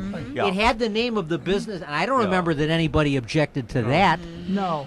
I think it's just Trump's And the personality, and words this is I the name said, of well, his the own name. power of it, He was yeah. just not identifying the Oh, building. okay. Right. And he paid Oh, for Or it. you go What- downtown. what- Right? I mean, he what- ordered actually- the You sign. go downtown to there are bridges down there. You'll see Yeah, a plaque. Thompson down there. Big Bill Thompson's name down there. On What- all, on Has all he the got a- bridges. has and What all are- got a those bridge? big Deaver, bronze Mayor flags. Deaver. What our mayor, Yeah. what our Yeah, I mayor didn't should know have, that. what Yeah. our mayor should have said is, Mr. Trump, there is only room in this town for one egotistical maniac, and you, Who's he yeah, speaking and you're about? not, and I'm it. No one's going to make Well, the whole thing really means nothing. I mean, No. now you're dealing with a guy with billions to burn, and plus loves controversy. I mean, there's no Yeah. such thing as bad publicity. Getting him more attention. And he's the guy who had the oversized giant flag in Florida somewhere that he refused to take down. Was paying how much? While he filed suit against the I know, whoever it was, a right? local town. Yeah, he had some Yeah. huge American flag, And secondly, Objected to the American flag. yeah, Yeah, there was. it was too large. It was big. They said There there's a ain't no noise. such thing as being too loud. See what I Yeah, it's mean too about large. rules, Well, Jen? Yeah, The other one was they said it was making noise when it flapped in the wind. yeah. That's Oh, all. Well- yeah. That's a problem. Don't you really think, though, that there were people who thought that the Statue of Liberty was going to be an eyesore in the harbor and that sort of thing, so too? it There is. actually there was criticism. Am I right? Yeah, Am I right? yeah, Yeah, there I didn't was. even know The that. French of all Yeah. people. Yeah. Yes. Yeah. They were supposed to go up in Alexandria, Egypt at one time. Oh yeah. Alexandria, Egypt, yeah. Oh, The American. Then look at that travel you'd have to do to go see it. And remember when Kennedy was president? One of the first things the administration did, they collected a bunch of bowling balls. They wanted to make a rosary for the Statue of Liberty. Oh. Da, da, da, da, da, da. That's going back a ways, huh? Here comes But religion. anyway, Okay. can anyone think of a more... A set of jumper cables walks into a bar. That's Get us reference back to to... normal. Were you Earlier- saying that you're a personal friend of Yeah. Never I, saw him I don't before in want my to see life. them in the But same car. I didn't know you met that Jack Well, Ryan. not again. There was another fight about the a Statue of different Liberty, what Jack. state it was in. It still is, yeah. It Yeah, is. It's yeah, really it's in New Jersey. York and New Jersey, and they were still sort of hammering out who's who. Again, who cares? That's right. Oh, it's in the that's- ocean. It's in New York yeah, it's in the- Harbor. yeah, It's it's Oh, in that's everybody mostly because associates of it the with New York revenues of City. the souvenirs. Oh, I see. My mother's parents went through all this island there, so... Yeah. My brother had a copy of the documents that Johann, or John First, F-U-R-S-T, from Austria, had to... First. He would declare no more allegiance to Emperor Franz Joseph. It's like Oh. 1906 Yeah. it was or something. Another great story, the old Hollywood squares. Paul Lind was at the Center Square for it. You He had some think it's great, funny? Yeah. right? Well, they asked him once, because this ties in with the Statue of Liberty. They asked him once. They said, at the end of the movie, The Planet of the Apes, Charlton Heston saw something, and as soon as he saw it, he knew immediately he was in New York City. What did he see? And Paul Lind said, a Puerto Rican. You know what? I wonder how much of that was staged and how much. Oh, they knew it was coming. Yeah. Some of the lines were just Oh, too yeah, good. well, it's the other one is He was an imp anyway. was Rowan and Martin laughing. It was Yeah. always a hoot. You know, Yeah. I loved it. And I don't know why they don't have reruns of that, Yeah. No, they don't. because good all these point. characters that were on there. Talking to me? Sock it to me. Yeah, sock it to me, sock it Oh, to we me. have a phone call? Uh-oh, a phone. No. phone. Hello. Hello, caller. Yeah, hello, Jack. Can't hear you yet. Don Figuarelli, Jack. Oh, Dan. Oh, yeah. Hi, Don. How are you doing? What are you guys kicking around? What are you chewing the fat on? It's the Don of Sports, folks, who has his own show on the Windy City Network. He's also heard over the WRHS. And he has a cable show, Addison Sports. Is it Sports Review or Sports Special? That's right. And that's on cable if you want to look. What channel is that on cable there? 19? Well, it's on channel 19 in the suburbs. Mm-hmm. And none in the city. Not yet, no. Oh, not yet, huh? We're waiting it. Okay, today we're going to be talking about policing and police work and history of it and how it relates to today. Yeah. Oh, wow. Well, sure, that's a good subject. We plan to get to that at around 2:30. This is Tom McKenna. Where's the oldest police station, Jack? Which one is the oldest? You know? Maxwell Street? I don't know, Mr. Bones. Where is it? all Huh? the old ones are gone. There's none that they built. They built all the new. They replaced all the old ones with new ones. Maybe the old 10th The District old station at place. 23rd and Damon there might be still standing, though. Oh yeah, they're Still still standing, standing, but they're but not. not They're used. not Well, in business. Maxwell point. Street Station used to be. That's not a. That's used by the university. That's not a. No, not that But one. he. That's Yeah, the No buildings. building. A lot of the buildings are still there. that's Maxwell Street you're talking about. Yeah. I know 39th in California, the county, I think That's uses that. now it's back Yeah. to the city. Oh, is it? Yeah, back to the city. I don't know. Oh. And now in the new buildings, we don't have any interrogation rooms. We have interview rooms. Oh. See? Okay. Same thing, isn't it? Are they soundproof? Yeah. It's rubber hose time. Yeah. I always liked the old movies where when you went into the police station, there was a crusty sergeant sitting at sort of a judge's bench. It was like a big raised bench. judge's Yeah. bench Coming. with two lamps, on one on each side with globes that said police on it. Yeah. And that's how you would you were in a complain police about station. what the problem. You knew that's how you knew you were in a police station. Well, the story that I someone tell, like when William I Frawley first is went a- on the job, I was assigned to the 2nd District, which was still at 48th and Wabash. And I walked into the station. The first thing you see, there's about 12 photographs of police officers that were killed in the line of duty. And then when I walked in the back, the roll call room, every wall in the roll call room had some splotches of blood on them. And I said to myself, what did I get myself into here? Yeah. Yeah. And that was just from the coppers. Yeah, right. You're right, yeah. Yeah. So you still there, Don? Yeah, Jack. Wait a second. When John said Yeah. Don is on the phone, we were just talking about Donald Trump. I thought Trump was calling. Yeah. I know he has spies everywhere. He Yeah, listens. right. He may be our next caller. That's Yeah, right. right. I think he got a bad rap on that. There was nothing wrong with that, putting his name there. All the hotels got names on them. The Hilton, the Allerton. You know, what's wrong with that? Yeah. Can you say ridiculous story to crowd anything important off the front page? Well, Kind of a lot to say. Not you brevity. got to remember he's got to take away from the latest tax increase. There you go. So you know he's gonna raise taxes so he can pay for the Whatever. retirement. But the trouble Jack. is there's so many TIFs around that about a third or more of the revenue would go to TIFs money. So Yeah. Don, what's the answer? What is the oldest police station? Do you know, or was that just a rhetorical question? Rhetorical. No? Do you know? Hello. Hello. Yeah. What is the answer? What station is the oldest? Don, do you know? No, I don't know. No. and I you was still don't asking, know. I thought you got Cragen. Cragen's pretty old, isn't it? Yeah. Cragen Station? Nah, there is really no Grand Cragen. Avenue. Grand and Central or whatever. Yeah, but it's Yeah, called all the Grand gone. Yeah, Central. Grand Central. all the old ones are gone. Oh, is that They right? replaced them all. Yeah. Yeah. Yeah. How about Foster? Is that still there? Foster? Was Yeah. it- Building is there, are but near it's Ravenswood, I been guess. The replaced. buildings are still there, but they're not operational as Yeah, police Dale stations. Street's still there, but they're using it for the city. City clerk or something. City clerk yeah. uses that. And they use the same architectural blueprint on most of them, so you Yeah. get transferred from one district to the other, you know where the washroom is. It's kind of like the way White Castle looks the same wherever you go, isn't it? Right. True. Yeah, the hamburgers are the same too. Same one. So anyway, that's progress. Yeah. Yep. Well, hey Jay, here's one for you. What happened? How many guys did you lose at the Haymarket Square riot or whatever? What was the problem there? How come so many policemen got hurt or shot there at Haymarket Square? What was that about? Union, non-union? Yeah. It was a labor thing. It It was was the 8-hour day. somebody threw a bomb. That's all. Well, Yeah. About 6 or 8 guys, wasn't it? 8? yeah, something like like that. But that. the police weren't supposed to be there in the first place. They tossed a bomb. I mean, that was in the days when they were tossing bombs at police. Yeah. Gee, we've come a long ways, haven't we? Yeah. Now Yeah. they just throw them at the statue. Yeah, now they fly a plane into the building. I had that. Where? Yeah, where is it actually? What corner of where? On Fuller or Armitage or somewhere? Where No, is it's it? on- Just Plains and Randolph? Yeah, Randolph. it's planes in Right, Randolph. yeah, the original statue and the commemorative plaque was at Des Plaines and Randolph. Yeah.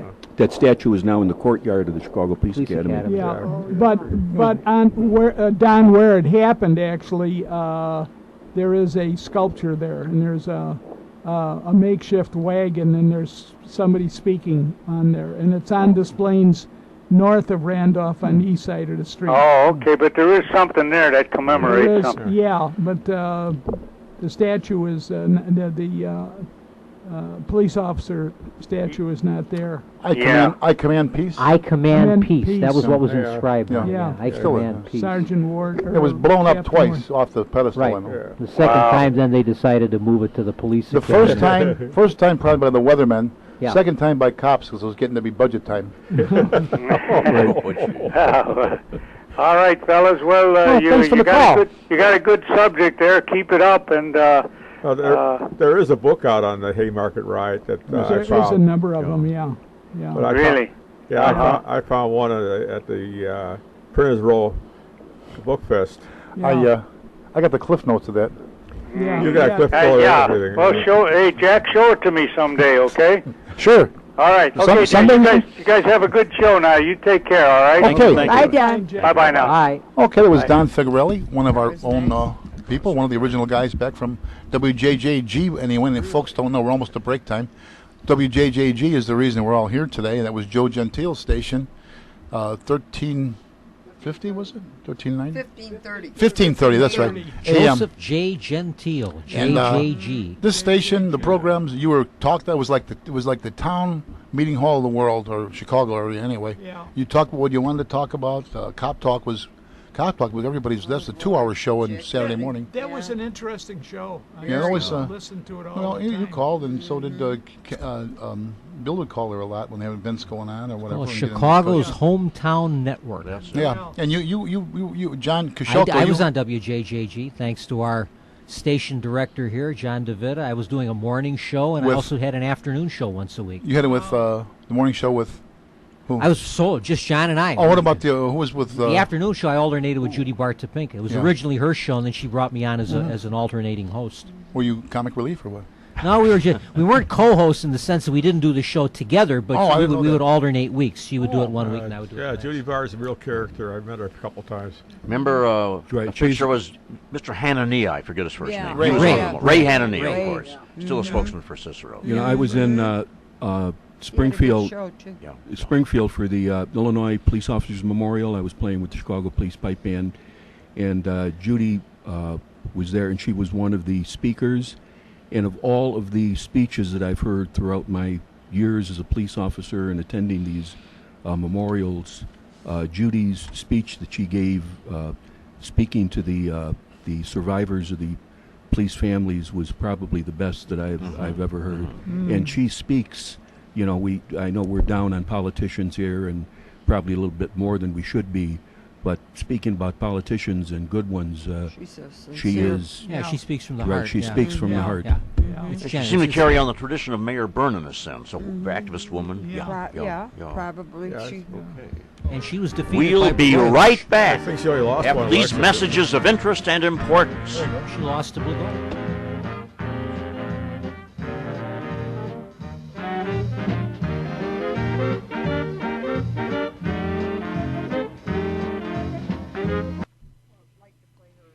Hey friends, do you need an awning over your front, side, or back door? Or your windows? How about a canopy for your carport? Or a patio cover over your patio so you can enjoy being outside in case of rain? All you have to do is call Awnings and More, and Raphael Bogus will drive over, measure up whatever you need, and go from there. You can call Awnings and More at area code 773-710-8403 or 847-890-1447. So if you need awnings for your windows or doors, call Raphael Bogus at Awnings and More at area code 773-710-8403 or 847-890-1447. Now, Raphael also installs hand railings for your front, side, or back steps. You must be safe when you go up and down the steps, especially in bad weather. So for awnings or handrails, call Raphael Bogus at area code 773-710-8403 or 847-890-1447. Again, Awnings and More for awnings and handrails, call Raphael Bogus at 773-710-8403 or 847-890-1447.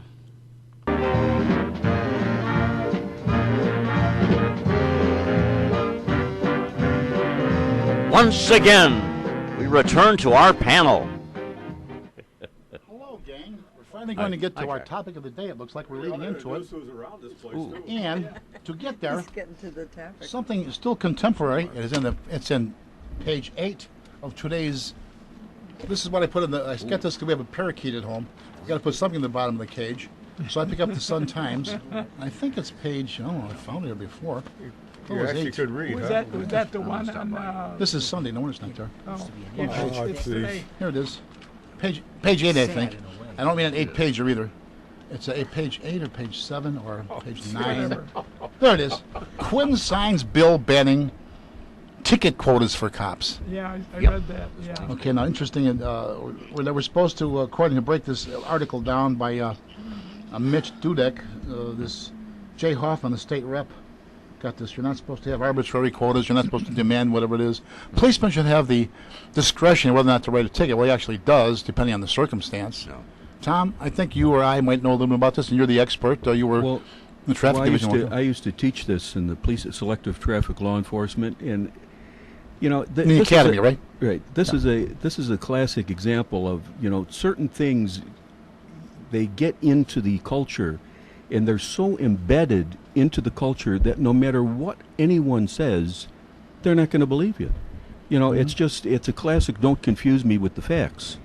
This quota thing. I mean, there never was. There are the guidelines of, how many tickets you're supposed to write, just like in anybody's job. I mean, if you're in real estate and you sell houses, naturally, you want. Process, I mean, You want some benchmark. I mean, of plus what's it was expected. such a joke. I mean, when I was in enforcement, when someone said to me, "Yeah, I know you got a quota to fill," I say, "Yeah, if I write 10 more, I get a toaster oven." I said, "My partner's working on a trip to Hawaii." But the thing is, you have to have guidelines, and if you're in the traffic division and you're in traffic enforcement, if you're not writing tickets, what are you doing? Yeah. But the thing is, and again, it's a misnomer about writing traffic tickets. Oh, yeah, you get a lot of money. Moving violations, you don't. I mean, when you think about it, you have to have a court system, you have to have state's attorneys, you have to have judges, you have to have the police card that the police officer rides around in to issue the tickets, you have to have his salary. Now, parking tickets are a different story. That's a revenue generator.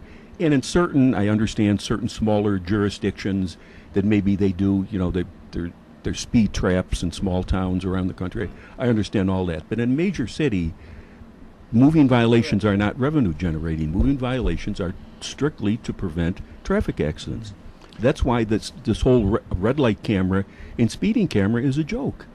That's a revenue generating thing, plain and simple. It's got nothing to do with preventing. That was the story. And the thing is, when they tell a story to someone that has no idea what you're talking about, they're going to believe everything you say. Yeah. You tell a story like that to me, and I know, well, that's ridiculous. Yeah. The Northwestern University Traffic Institute, which I graduated from, they have done tremendous amount of studies about issuing traffic tickets and preventing traffic accidents.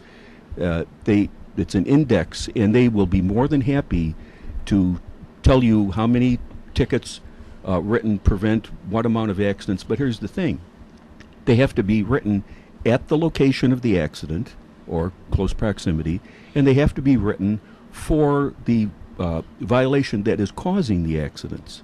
So in other words, if there's a lot of accidents involving red lights at Irving and Pulaski, writing the speeding tickets on Western is not going to prevent those accidents. Cracked windshields. Right. Yeah. Or So it's a and again to the mindset of people. Oh yeah, that's great. No more tickets.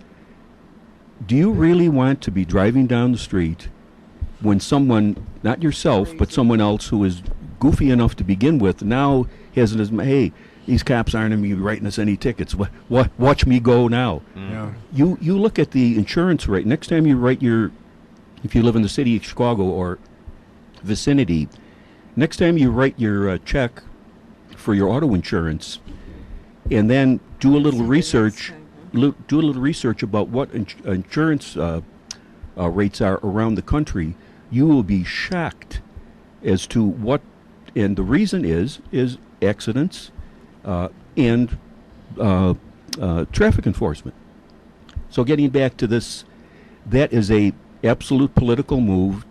He's running for re-election, so he's going to pander to the public about, yeah, our governor says that these cops can't write us tickets anymore. I'm voting for him. Yeah, right. Well, you're making a very big mistake because it's not in your best interest in the long run. When, I think something just occurred to me. When the time comes to name something for Patrick Quinn, it should be a grandstand. Some stadium, a grandstand. Right. Well, here's my question I got for you. What's unique about the 16th District of Police Department? 16. It's well, Takes in O'Hare. yeah, it takes in O'Hare. It's got some city boundaries. Oh, here's And a it's unique. large too. I get- Well, What is unique that's about the a- 16th District, Mr. Yeah. Bones? Tell us. It's Yeah. if it was by itself, it would be the second largest city Oh, in the yeah. state of Illinois. Oh, okay. Oh, sure. Like I live in Chicago Lawn. You lived in Chicago Lawn for years. That's the same way. It's bigger than Seattle, Washington. Yeah, but it's the second largest. It's Yeah. bigger than Rockford. It's bigger than Springfield. All these towns. So it's Territory, a you mean in area? area. Area. Population. Are we talking area or population? Probably both, Okay. That makes sense. but it's an area Well, anyway. what is the Area-wise, for population? sure. Do we know? We can find that out, but the area it is. But it includes O'Hare Airport. I don't know. Yeah, it What does. happened is Yeah, it does. they pushed O'Hare What's off that? a little bit because the crime statistics were all in O'Hare Field, and they didn't want to show it as part of the 16th District as a whole because of being so large. Mr. DeVita? Okay, from what I understand, O'Hare is not part of the 16th district anymore.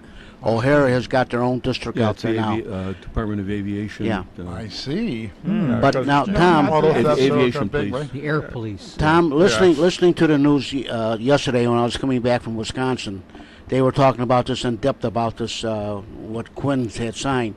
From what I understand, I'm taking your advice because you're very knowledgeable about this.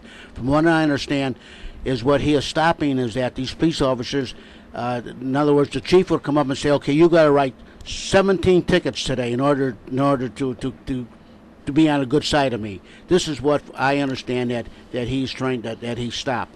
So in other words, yeah, if a guy's going down Ottawa here at 40 miles an hour, he's eligible of getting a ticket, but the copper is not under the rule, the golden rule that he has to write so many tickets in order to keep his himself on the good side of the department. Is that true? Well, actually, that's never been the case. Traffic enforcement in the city of Chicago is basically non-existent. With all the crime and all the problems that there are involving police related in the city of Chicago, to address traffic tickets is an absolute and complete joke. Okay, Like John said, it's a grandstand move. First of all, when I went into traffic in the city of Chicago, probably 1969, 1970, there were 6 traffic areas. There were almost 4,000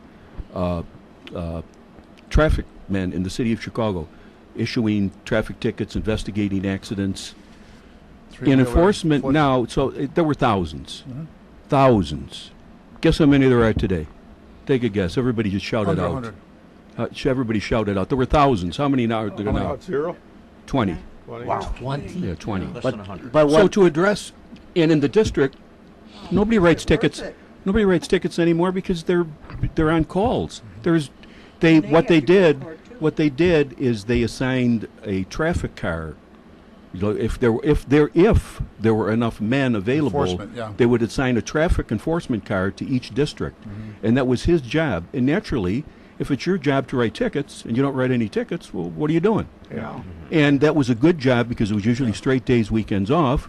So naturally, he's going to write a lot of tickets. Oh, we had a watch commander in 8. He But was the always average, females. the average guy, the average beat guy now, Yeah. I talked to him. I said, when's the last time you wrote a ticket? I can't even remember. When's the last time you went to traffic court? I haven't been to traffic court in years. And So for Quinn to pick this issue out, again, he's pandering. it's to be- vintage Quinn. Right. It's vintage Pat And again, Quinn. this quota thing, you know, it's embedded into the average citizen's mind that, yeah, I know you guys got quotas. Every department has a quota. I personally, And he's standing up for the little guy. I personally don't think it was meant really for the city of Chicago. I think it's meant for the suburbs. Well, suburbs are a because- different story. Yes, because here. that's where I think that it is. Because I know I monitor the police calls. Oh, John, Uh, right here it's this representative, he introduced it, Representative Jay Hoffman, Democrat from the big metropolis of Collinsville. Oh, yeah. That's where he's big. from. Down Yeah, there. see, So, I mean, when I speak, probably right. when I speak, I'm speaking about what I know. You Right. know, and Yeah. again, and I'm not going to You're- pretend that you're I know with what it. happens in the Collinsville. suburbs. I know what I hear, but I don't know if it's true. But I do know what's going on in the city of Chicago. And Nothing. And yeah, they don't DUIs. Yeah. I remember, and I will clean up the story. But I remember standing next to the commander of traffic enforcement. This is years ago when they actually did have, maybe they had 100 or 200 traffic enforcement guys, and somebody said, talking about DUIs and how many there were written in the city of Chicago, and somebody said, and this is in front of the commanding officer of traffic enforcement, they said, yeah, in order to get locked up for DUI in Chicago, you got to kick the copper between the legs. And the commander says, yeah, at least twice. Nobody wrote DUIs. Nobody's writing tickets in Chicago. Oh, remember- the other Never thing, even heard of it. Parking Yeah. tickets now are all But now- essentially private yeah, industry. right. And now you got Yes. you got Yeah, tow 'cause- truck drivers writing parking tickets. Yeah. You got meter maids writing Yeah. parking Right. tickets. You don't have cops running.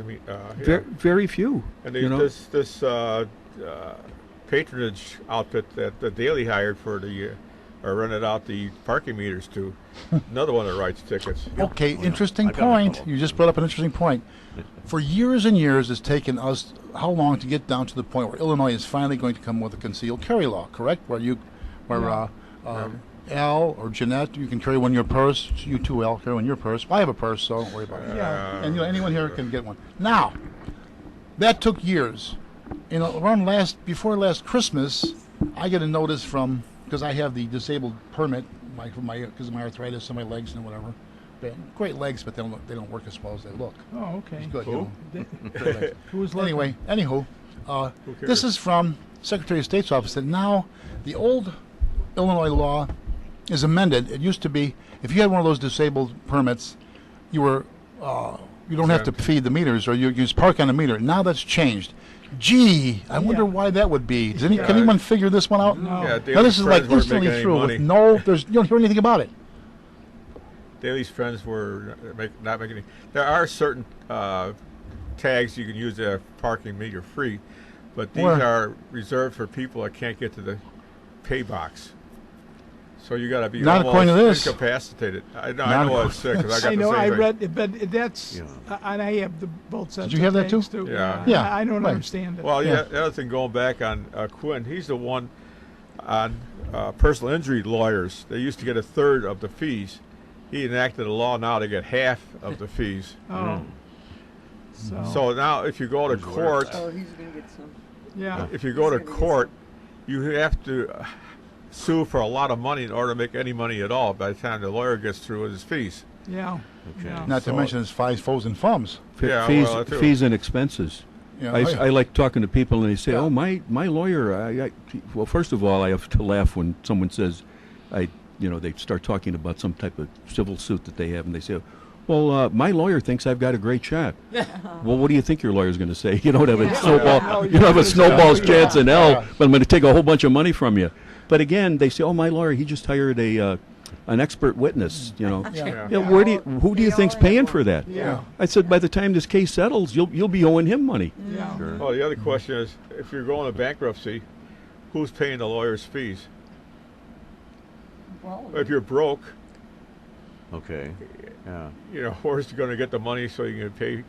I hope I never find out. I hope I don't either, but I'm just, it's a sort of a That was another. rhetoratory. I mean, that's a backing of government. well, that was government. another thing about Obamacare and the high cost of health care in this country. And every single person that's knowledgeable about it said we need tort reform. Yeah. That can save billions and billions of dollars. But guess what? That wasn't even mentioned No. Yeah. I in know. Obamacare because tort lawyers, trial lawyers, contributed heavily to the president. I know you're shocked. Yeah. I know that you know that that's not Yeah. supposed because our president Never. promised us, the Well, the other thing, that all the the most above board. But I mean, seriously. All the So- congressmen are exempt, and I think to some degree there's certain things about unions that are also exempt that have their own program. So it's sort of a fallacy. And then the other problem comes in And it's how true it is, I don't know, but newspapers report companies laying off people because, one, they figured Obamacare, you can join it on your own, and two, they don't want to pay for it to the corporation funds. So consequently, now more and more people are without health care than were before. Yeah. And it's not working. Remember they had the the other big thing is that they say, well, Obamacare will reduce emergency room calls. But guess what? Oh yeah. Oh, yeah. Tell that to the emergency room people. But guess what? There's a lot of people out there that got insurance.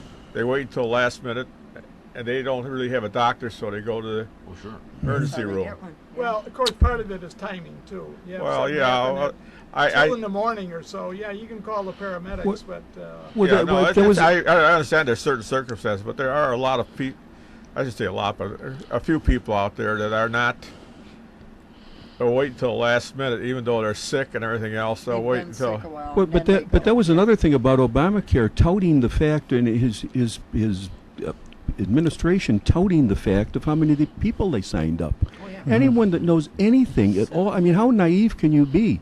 Anyone that knows anything at all about insurance, that you don't make money in insurance by signing up people that need insurance. You make money in insurance by signing up people that don't need insurance. Another point. Does anyone ever watch Fox News? Hear anybody? yeah, Fox I News. watch. Okay, Charles Krauthammer is on there, Dr. Krauthammer. As he said, and this might have been on when it was still on Sunday Night Show, the Inside Washington.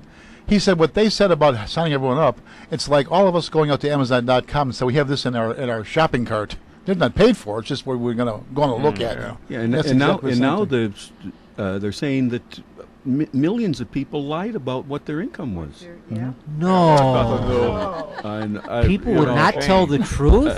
He did it for well, housing. the other Our key- president will be horrified. to Isn't it hear that. unethical? yeah, the I other- feel the other- bad to have to disillusion you all. Yeah, the other catch on that is all these vagrants See you next time. or bums on the street. Gotta go too. Yeah.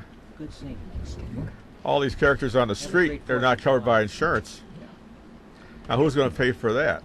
Because they're not going to pay for it. You know, they don't. You Well, are and well, I that's are. another Yeah. thing. Taxpayer pays for everything. Yeah, so You can pay consequently. me right now. Yeah, okay. The bottom The line. bottom line. Well, that's another thing about they talk about insurance and healthcare like they're interchangeable. They're not. You're Oh, showing off. again, nice. you gotta go back It's to- 4th of Good July. to see you. Good seeing Thank you. You have health care, you don't have insurance. There are a lot of I'll countries be that in you don't have Minnesota, health my care, hometown.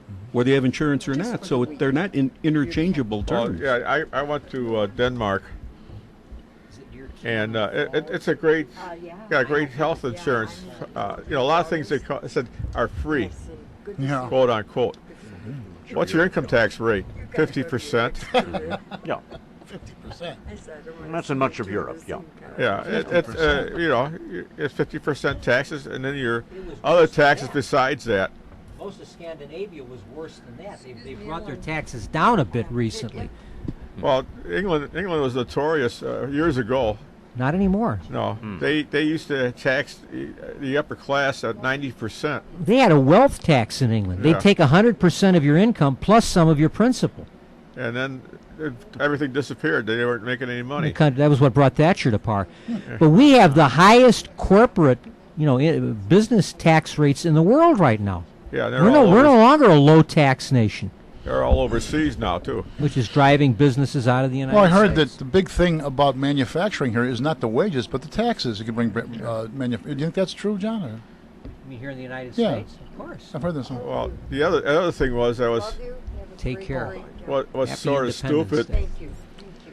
was years ago. There was always this bribing other countries' officials, mostly third world countries, where you used to bribe to get jobs and all this other stuff. And they outlawed it. The United States couldn't do it, but all the other countries are still doing it. So consequently, more jobs are lost. Well, an interesting kind of insight into our president's philosophy about life is they asked him once about capital gains taxes because he wanted to raise capital gains tax. Now, every economist that I know or ever heard of said that, oddly enough, lowering capital gains taxes increases the revenue you get from capital gains Yeah, as it opposed does. to raising. It does. It's a very simple Well. thing. It's like if you owned a nightclub and you were charging $10 at the door and no one was coming in. Well, you don't charge $20 at the door to get more. You charge $5 and more. It's kind of like a common sense. So they asked him about that, and you know what his response was? And I mean, it's a really pretty good insight into, he understands that, but it wouldn't be fair.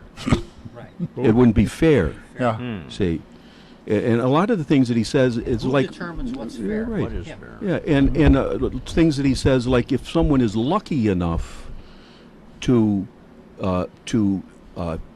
be wealthy or to lucky enough. That's how you become rich. Right, is like by being when you lucky. when you It's all a graduate. chance, See, yeah. we all remember when you graduate from college, you walk up on the stage and you spin the wheel. That's right. And, And it if says, you're lucky, John, unlucky, rich guy, yeah. right? Yeah. See, we say that luck had little or nothing to do with it. But again, it's a good insight into how he thinks. Yeah, the other catch on that was Samuelson, which was an old economist, which I don't know if they use anymore or So not. left, he was about as far to the left as they come. We had a textbook written by Samuelson when I was in. But anyways, the and way I didn't read the whole. he was I don't as- remember too much, but he I was do remember. left of left. Yeah, I do remember things he did say. One, Paul there's Samuelson. two ways. There's two ways to control the economy. One is taxes. The other one is interest rates. He was in favor of both of them. I'm not saying. Yeah, I don't know what that is, but he said if you want to decrease your growth rate, you increase either one or both. Well, And if you want to get your economy going, you decrease one or the other, and that usually will. what you were just saying before, Tom, about the capital gains tax is true of your income tax, because how many times in our history now, say since the 20s, I think Harding administration, I know Kennedy administration, Tax cuts. tax cuts, Kennedy Reagan cut and that. Bush more recently, when you cut your income tax rate, the federal government gets more money. Why? Gee, there are more people go back to work, more investments going on. All of a sudden, there are more salaries, greater salaries, Turnover. overtime, transfer funds, whatever comes along, because when you cut it across the board like that. And yet, Sure. we still pursue that just with, well, it's John not fair. Kennedy proposed an across-the-board tax cut, Yeah. which, if he were alive today, would get him denounced for trickle-down Right, economics. right. From And by the time it came into He says effect, that it about was Kennedy. He'd be in a whole different category. oh yeah, look, Right. how about Truman? What would Truman be? there's a total divide between what the Democratic Party stood for in the days, in my opinion, of FDR, Truman, and Kennedy, No, and that's what right. it's become today. Particularly those, I mean, in the last, how many years? 20 years or 25 years? Or Right. But what was the term that they used for the Democrats? I guess Reagan Democrats. Reagan or- Democrats, yeah. Reagan conservative Democrats. That, normal now, people. now the conservative Democrats came over as the Green Party and the Republican Party. I'm not saying it's the actual terminology, but they've come in ultra conservative people, and this used to be the conservative Southern Democrats, and they're all decided to There's come a- over to the Republican Party, and ever since then it's been a problem. There's a book by Ann Coulter, and she really discusses race and things like that. And what these Democrats fail to recognize is that they were all the Klan members. The Yeah. Southern Democrats. That's they've somehow taken on the role of the Champion. yeah. in the 1930s, Southerners and white ethnics in the big cities voted overwhelmingly Democrat. And they were great people. They were wonderful people. I mean, movies about what great people they are. In the 1970s and 80s, Southerners and ethnic whites in the big cities started voting Republican. And suddenly they became bigots and filled with hate and racists, and they were just the worst people imaginable. So it's funny how the same people are totally different depending on which political party they happen to be voting for. And another thing is, no one seems to ever speak of the fact that prior to the era of the New Deal, black people voted Republican. Republican, sure. Party of Lincoln. Right, Yeah. that's right. That's The never New seems to be Deal. mentioned. I still haven't figured out what the New Deal is. It says that it gave away a lot of money to the blacks, and I don't know what good it did or nothing else. I mean, I understand that when Woodrow Wilson became president, he eliminated all of the black federal employees that Theodore Roosevelt had hired during his administration. They were just across the board eliminated. They apparently didn't have civil service protection in those days. Strict And segregation he just policy. eliminated anyone that was within his grasp to fire was fired immediately. Take care. Yeah, but what's wrong with you, John? Nothing's wrong with Democratic Party. They're for the little guy. me. Yeah, they're That's the what I party, keep hearing. Party of the little guy. The little guy. Yeah. Let me see now. Not to really compare him to it, but let's see. The Nazis were the National Socialist German Workers' Workers' Party. Party. Very I don't know if left workers had wing. much They were input a socialist into party, right. yeah. Yes, And then National the Rush, Socialist. the communists are the vanguard of the people. Soviet No matter socialists. how many they had to kill to prove it, right? Right, right. How many to kill? Well, And- the other thing is that everybody was equal, except more people were More some equal people than were others. more equal than others. You know, and they had deck houses or whatever they call them down in vacation homes and stuff like that. Did you ever see the old film called Mission to Moscow from the guy's book, Oh, The Ambassador? God. Now that was done in World in War here. II at a time when they were trying to butter up Stalin, figuring he could probably flip, you know. Horrendous. That's horrendous. But you look at it today, it was like, oh, there's no difference. Sure, they can go to department stores and they can do this and that and so and so. And I mean, it's Louis B. Mayer, the great Louis B. Mayer of Metro-Goldwyn-Mayer, was a rock-ribbed conservative. And during the war, they were under all this pressure from Washington to do films promoting our allies, which was fine when we were promoting the British or the Free French or the Norwegians, but they were also being pressured to make films about the Russians. And Louis B. Mayer was not going to make a movie extolling Stalin or the communists. And they gave him a script once that had been written by some left-wing screenwriter of a movie about the heroism of the great socialist people. And he personally sat down with a blue pencil and cut out anything that was even remotely sympathetic to communism in the script. He made the film, but he made sure there was nothing in there I think that it was was even remotely the pro-communist. final. What was the final title? Andy Hardy Gets a Girl in Trouble. Was that it? I don't think so. And with that happy, another little note, we are here for a break. Are we here for a Please break? stay tuned and don't touch that dial.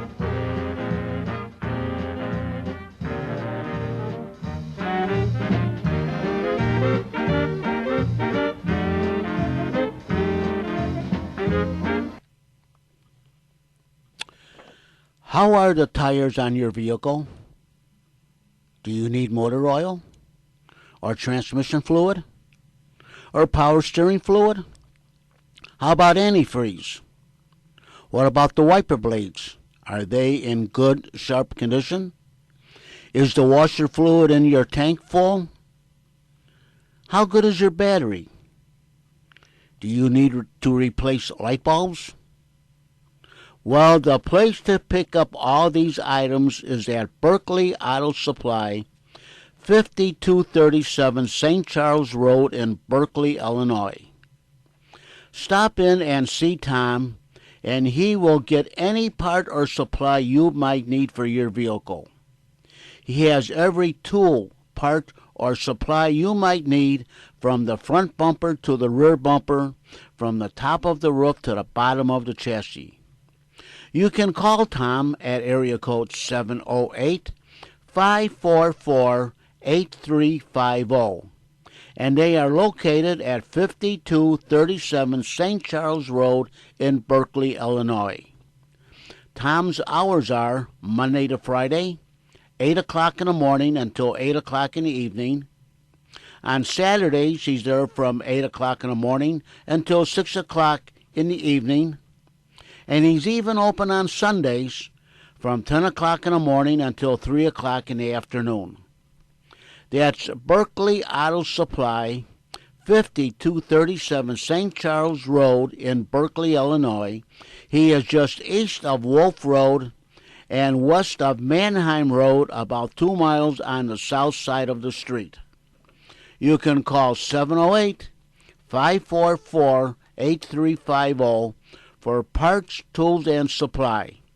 That's Berkeley Auto Supply, 708-544-8350, and he's located at 5237 St. Charles Road in Berkeley, Illinois.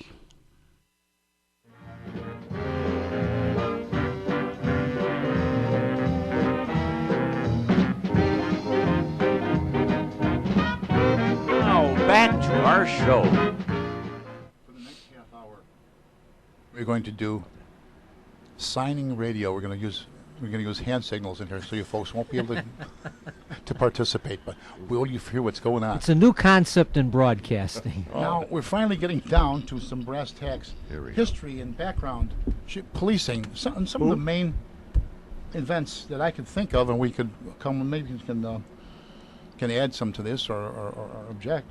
But in Chicago, historically, the Haymarket riot of 1886, Haymarket, And then we had the St. Valentine's Day Massacre Oh, in yeah. 29.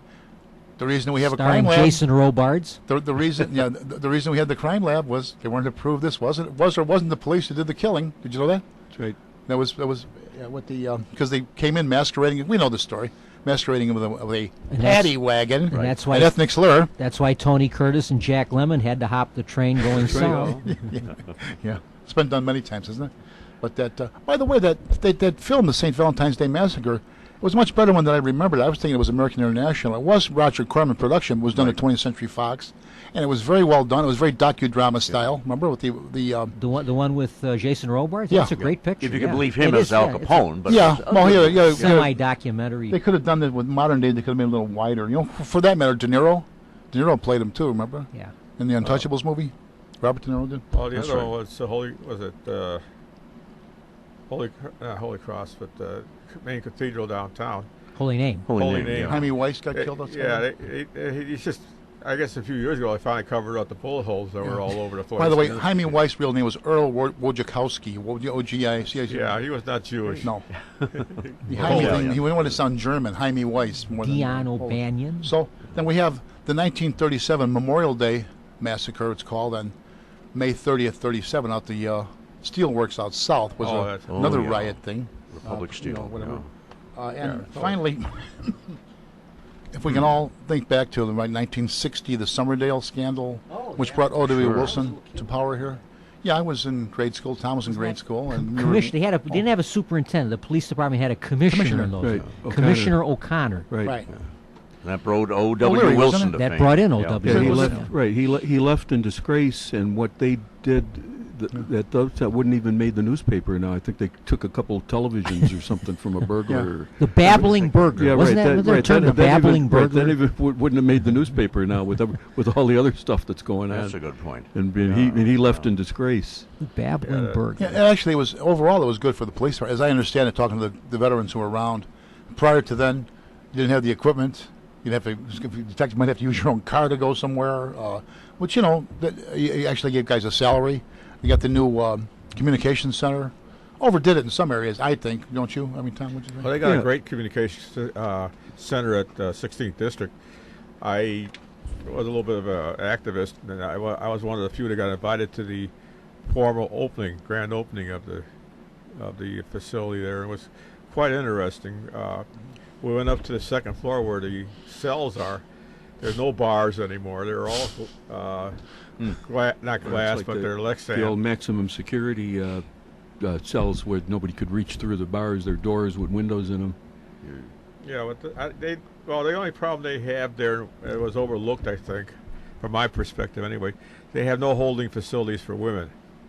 They have to. They got to ship them. They have to ship them somewhere else. I think Yeah, downtown. they had Probably one in. Probably Grandin Hall, or Grandin, Grandin Central. Right. The thing that Okay. the thing that I remember as a kid when this was all happening was that Orlando W. Wilson had the image of being it was as if he were Wyatt Earp or J. Edgar Hoover. I mean, he was this Oh, yeah. incorruptibly honest law Right. enforcement guy, the no nonsense. Yeah. It was like he was the American flag personified. Right. you He know. was an academic. He wrote a book. Yeah. I forget the name. What's the Yeah. Yeah. police? I don't remember. Police said whatever. Nobody questioned And him. Nobody. Plus from Berkeley, California, Right. of all places. yeah, oddly enough. he was Yeah. born somewhere in like. But he had North the Dakota or image of something. being, Mr. Law Enforcement here in Right. Chicago. Yeah, and he had a lot of good ideas, and a lot of things that he did, people use now. He was a master of statistics.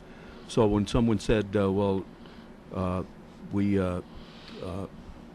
there's a lot of crime in this area, let's say area A. Well, he just take area A and cut it in half and make area A part of B and area C. So, well, we cut the crime in half here. Yeah. Yeah. I mean, things like that. The only thing that he caved in on, through politics was I think they had how many 55 districts. He cut it to 43 to 43. He was going to do it in 20. Yeah, and he cut it to 20.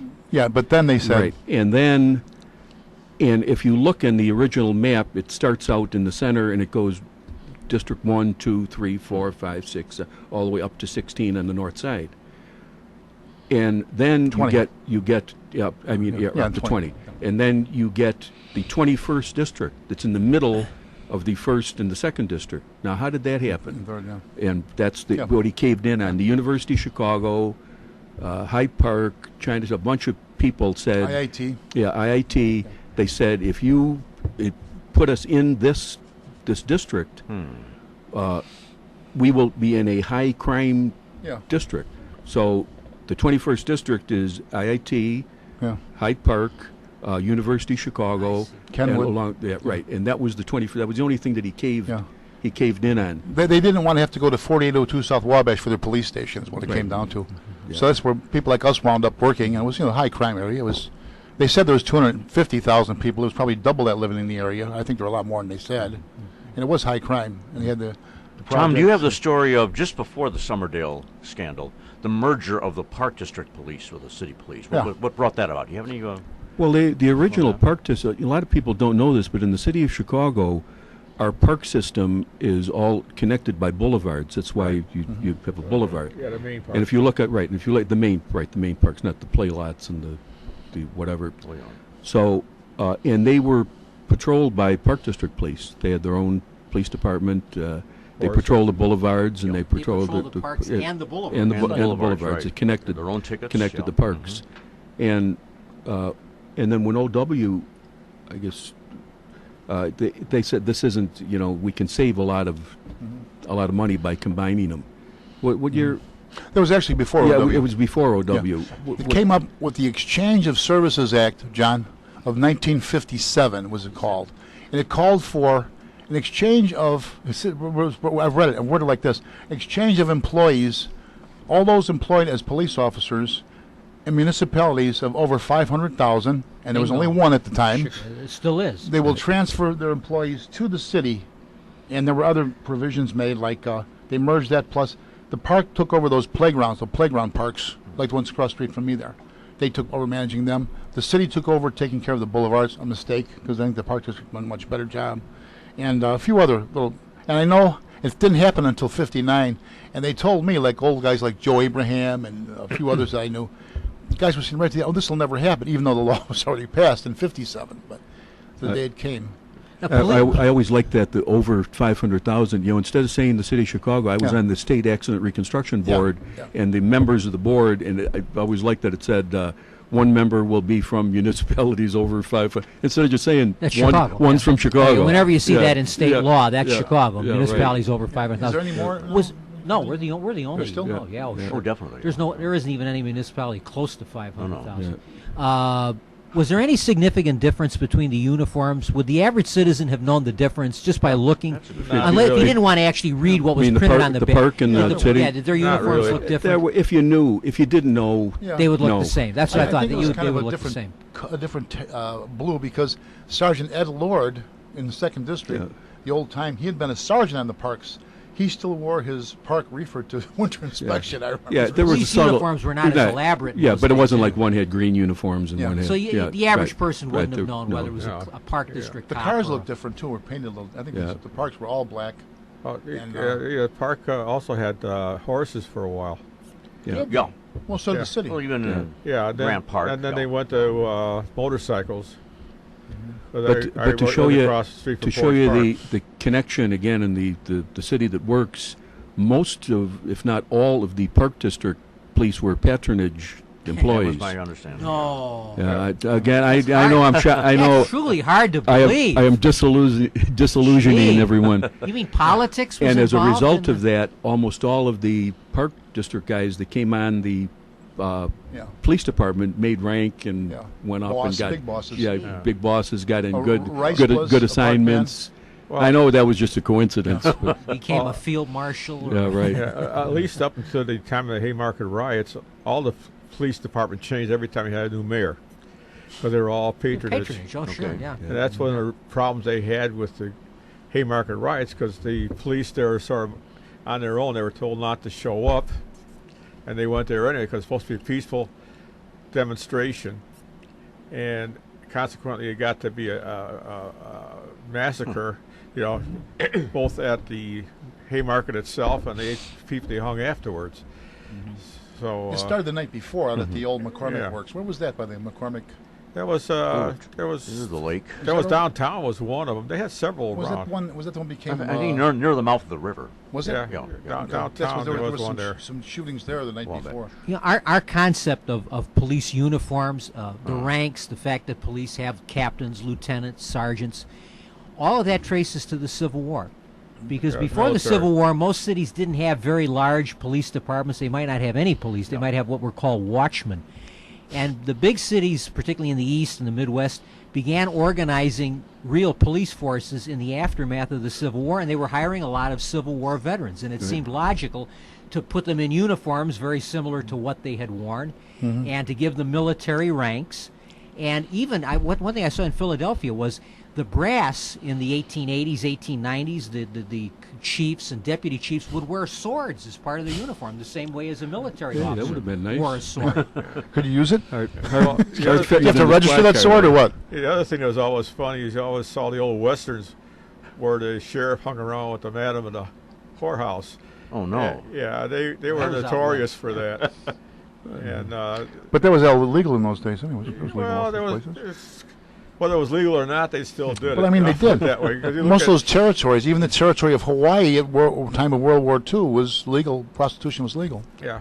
Well, that's Shame, and then shame, out shame. west. Well, that's So, where they had the marshal system, which was a federal agent, and Yeah. the sheriff was the local. the Until they county. become a state, then they're supposed to Right. be. Yeah. Well, they still have marshal system. Like in because- Yeah. but Tombstone, that's mostly political again. Oh, is it? Tombstone, Arizona. The Clantons controlled the county sheriff. Johnny Bean was the county Yeah. sheriff, and the Earps, Town they were the marshal. city marshals, and, Yeah. then Wyatt was a United States marshal. Right. But they were the marshal was a city office, like the chief of It could police. be either a way. city- What do they call They them? would Yeah, call yeah, the yeah. marshal was usually like the official Yeah. equivalent of the chief of police. Somewhere out there must be a book that shows the evolution of the design of Chicago police uniforms, and maybe something that would. How does a modern police Well, they- Chicago they- look compared to New York City, something like that? Yeah, a lot of you look. They used to have the big hat and everything. The much hats like would have the, changed, yeah. No, Much like the English bobbies. Yeah. Oh yeah, that helmet, that tall Yeah. helmet. Yeah. The biggest change was when you went from almost all foot patrol to motorized. motorized patrol in the Yeah. uniforms. Like the old uniform, you still got to buy them now when you come on the job. Is that right? Was the overcoat is called a reefer, Reefer. and that just doesn't Worked work good well for me in when I was a- on in a foot squad downtown, car. yeah. Well, the other thing that disappeared was the call boxes. Oh yeah. Oh, hey, listen. I saw one for $1,250 on eBay. That was part of the uniform when you came on the job. You got Call a box key. call box key. And they were a good yeah, thing. I've seen those keys. That was called Yeah, making yeah, a pull yeah, when yeah. you hear a guy got to go make a pull. That was Well, there was a lever in the call box where you could pull down on it and it would Yeah. register as on a tape Yeah. in the station, like the old Watchman You were over boxes there. where you walk around and you turn Yeah. the key. in Or the they could box. pull for you in the Yeah, station right. too. Like New in- York had those high button tunic type coats Yeah. until They the still- yeah, You they- still do. late That 60s. sounds right. For dress, yeah, Yeah, for dress they they have still a have- color guard Yeah. and for Yeah. dress That's good. purposes. Yeah. I think it's a good looking For uniform. regular patrol, they wore that Right. high button tunic. But Well, they're in walking though, Manhattan, too. Until they about still, 1970, They still I have a think. lot of foot officers in Manhattan and some areas. Well, that's the only way you get Brooklyn. around. Yeah, right. Yeah. That's true. That's the truth there. You know how you look at. I was in New York. Looked down from. That was an Empire State Building. The only thing you saw was yellow. All the cabs down Cabs. below. Yeah. You didn't see anything Yeah, else. yeah, It was yeah. all yellow cabs. Well, So it's police, a very cabs all congested yellow, area. right. You know. with understanding police and police departments, there's one big lie we were told right from day one. The Chicago Police Department is a semi-military organization. What's about as military as what? I mean, it's more. Once we leave roll call, if Tom and I, we might have the biggest, whatever you want to call him, as the boss. We leave there. We're our own bosses, more or less. You know, depending on what you're doing. But you're more. I hate to say, and this is going to laugh at me, an intelligence operation. Because the more you know about what's out there, and feed it around. I One of think- my It's definitely not You're military. thinking more in terms of the discipline, the fact that you have to adhere to a code of discipline. You have ranks. You know, you have military One of- style ranks. one of You my have that. one of my It fa- started out more military style, but it's sort of It's not. It's got not a little military. more. one of my favorite lines is the difference between the Chicago Police Department and the Boy Scouts of America is the Boy Scouts have adult supervision. Well, you know, getting along the military police combination. There's several departments out in California years ago. They tried to completely do away with the military style they wore blazers. Yeah. The cars weren't. They Yeah. didn't have Mars lights. 60s and 70s. Right, and it just anti-military. yeah, right, and it just didn't work out well because No. everyone was so You ingrained like the about the police? police are the You can't be the police. right. No, and no. then if you were assaulted, to charge someone with assaulting a police officer, their defense was, well, how am I supposed to know he's a cop? I thought it was a guy from GQ. He's got an orange blazer on. I thought Yeah. he worked at the bank. You know, I thought he was a real who estate knows? man. Yeah. I thought he worked for Century 21. And the behind-the-scenes movement, maybe in the 70s, I'm guessing, no. is to bring in women into the police department. Right. Other than Oh yeah, that solved a lot of problems too. yeah. I Sure, saw a still couple does. of women over at Mario's mark over there, and they had the bulletproof vest on, Oh, dear. almost on. Almost. They had a little Okay. problem called. They were a little chubby, I hear the point. Yeah. and I needed a larger vest. I guess is the best way of putting it, or a diet, one or the other. Well, again, it's like when we came on, you wouldn't be caught. Excuse the pun. You wouldn't be caught dead wearing a vest. I mean, if you were a vest, what do you know? It's wrong like with that. you? It's like hockey players. Yeah. Could you imagine some of the old-time hockey players Wearing a helmet. Wearing a helmet? Oh, Yeah. a helmet. What are you, crazy? Remember at the convention, Ron Tilrock had a bulletproof because he was in the National Guard. Yeah. What are you doing with that? They said to the bosses. Yeah. But in all fairness, I mean, it was a different society in that time. Oh, I mean, yeah. the willingness of people to shoot at a police officer was much less then yeah. than it is. Most The certainly. I don't idea know. of attacking a police Yeah. officer was unthinkable in those days. 1968 was the big year for how many were killed? 14 cops in Chicago Yeah. or something like that. Well, at that time, years ago too, also was considered a death sentence if you shot a cop. That was automatic, yeah. Yeah, You see? and now, maybe 100 years from now, you know, Maybe what's his name? Lou Grant. What's his name?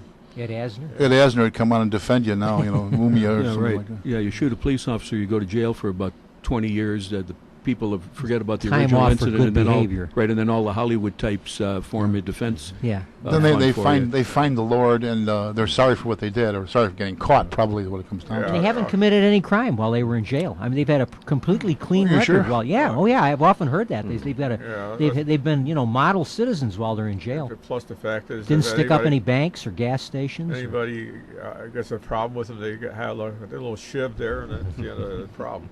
When I- Nobody knows anything.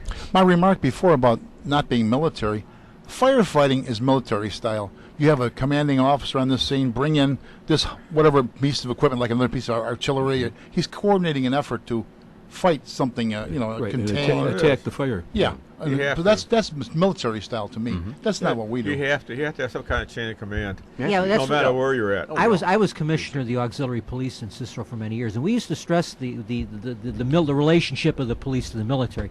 But it's not in the sense you're talking. It was in the sense of the chain of command, Right. the ranks, the uniform, the discipline, the fact that you're armed, Right, like the armed forces, you're carrying armed. weapons. Well, you yeah. have the When you have we're the out- weapons You're out- defending the American people from Right. those who would attack them. When we're out in the field, and we did happen to Tom and I, if the situation happens where you're supposed to use deadly force, you don't ask or get an order or approval. It just has to happen. You have to know your law, know your regulations, you know. But you've been trained to know what Yeah. the what- rules the other rules thing of they- engagement. The thing that I always used to love is in those movies from the 30s and 40s, in the big, usually in New York or one of the big cities, where there's a big crime taking place, and you see the police headquarters, and there are all these squad cars Right. zooming out and motorcycles. Oh, yeah. It's as if these guys were all there in a barracks, just waiting to be mobilized. Yeah. And there's like 50 cars rolling to that. What A spaceship might have landed somewhere. What They- police yeah. department No, ever no, would no. have all those men just sitting at Yeah. headquarters Well, waiting to be deployed? The other thing you go into is you're trained to shoot to kill. You're not shoot to wound There's no because such thing. the chances of wounding somebody are slim. Oh yeah, if you're going to use deadly force. That was the yeah. catch on remember the Kent State? Fire a warning shot. Yeah, Shoot Kent the gun State out of thing their where hand. What about four kids Richard got J? killed, Yeah. with the National Guard being there. Yeah. Well, they found out who the National Guardsmen that shot the kids were, and they went to court. The understanding I have is, one, they're trained to kill. They're That's not right. trained to reason. That's right. And they were Well- attacked by stones, and they just retaliated and shot them. Following That was the end of following the spring riot in April, after Martin Luther King got killed, Yeah. it was about all over with, and Richard J. got on. It's Richard J. Daley, Shoot the King for. He came out and said, arsonists should be shot to kill, and looters should be shot to wounded. And well, two things were wrong with that. number one, it was all over with by then. Secondly, Forgot that distinction. you don't shoot to wing anybody. If you just said, Al, if you're using deadly force, you better be justified in using deadly force. Not, Right. oh, I was only trying to wound him, but I went Right. through his vital spot somewhere. Right. And someone and recognizing the fact that how many police officers are that good, well, actually how many of anyone are that yeah. good a marksman Yeah. where they could wound someone that's running, you know, With a pistol. Yeah, with a pistol, That's right. that's the influence of the movies, though. Right. They, Yeah. they see Or it in shoot the gun- Hollywood all the time, where the sheriff shoots the Well, gun that's- out of Well, the guy's yeah, hand. the old westerns. Or Well, we'll that's just what- wing that's what him. I- that's just what I- try to Yeah. wing him. Yeah. That's what I tell people now when they say, you know, you'd see something and they're, you know, you get discussions about people that are talking but have no idea what they're talking about. The So more that's you what I- think that so I through, you have to shoot I to always kill. tell them, I Yeah, said, well, yeah. if I was in a situation like that when I was on the job, I would have just shot the gun out of their hand. Yeah. You know, and they go, oh, really? I said, of course. I said, I do that all the you know, time. Just hit their Just a- trigger finger. How Yeah. many westerns have there been? It's just a flesh wound. That's Yeah. right. Well, you know, Where else are you going to wound the person except in his well, flesh? the old westerns, you know, they used to sit there. You got this barrage and bullets going after this guy going down. You know, it probably was not too far from the truth because the capability of those guns were so poor, and the aim was so bad. Yeah. The chances of hitting something were pretty slim. Well, I like talking about movies and influencing weapons. That now you see the bad guys in the movies now, they hold their gun sideways. Yeah, Now, yeah. now why or whatever, yeah. it's like it's Yeah. cooler to Some cinematographer thought it was good, some anyone that director. tried that's ever shot a handgun Yeah. and thinks that is a better No. grip holding Well, it sideways. It looked bad, huh? Well, that's the problem with that is you get a lot of collateral damage. Yeah, right. That's why all these people maybe, get hurt. maybe that's why these gangbangers are.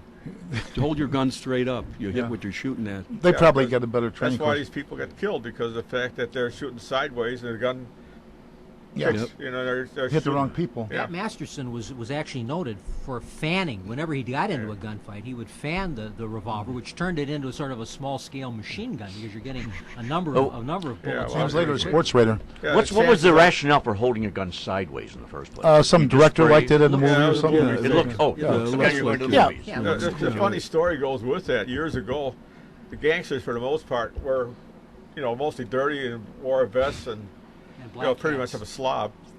And then the movies portray them with suits on and everything else. And Yeah. they said, well, the movies portray us with suits on and everything else. We got to wear suits. Well, they do, yeah. They found that with the Godfather. They had low-level What's crime that, guys. art imitating life? Or Yeah, life that's imitating it. art? Look how well-dressed the Yeah. gangsters were in the Untouchables. Yeah, it was always- God, yeah, much better looking than Frank Nitti always had on that chalk striped suit and a, Yeah. and the flower. Carnation. Yeah. Before we're getting Spats. close to the end of the time, That's there's the one. one recent Chicago Magazine. I think it's the current issue has a cover. It shows like the back of some police supervisor, and it says, "Are our crime statistics being fudged?" What do you think about that, Tom McKenna first?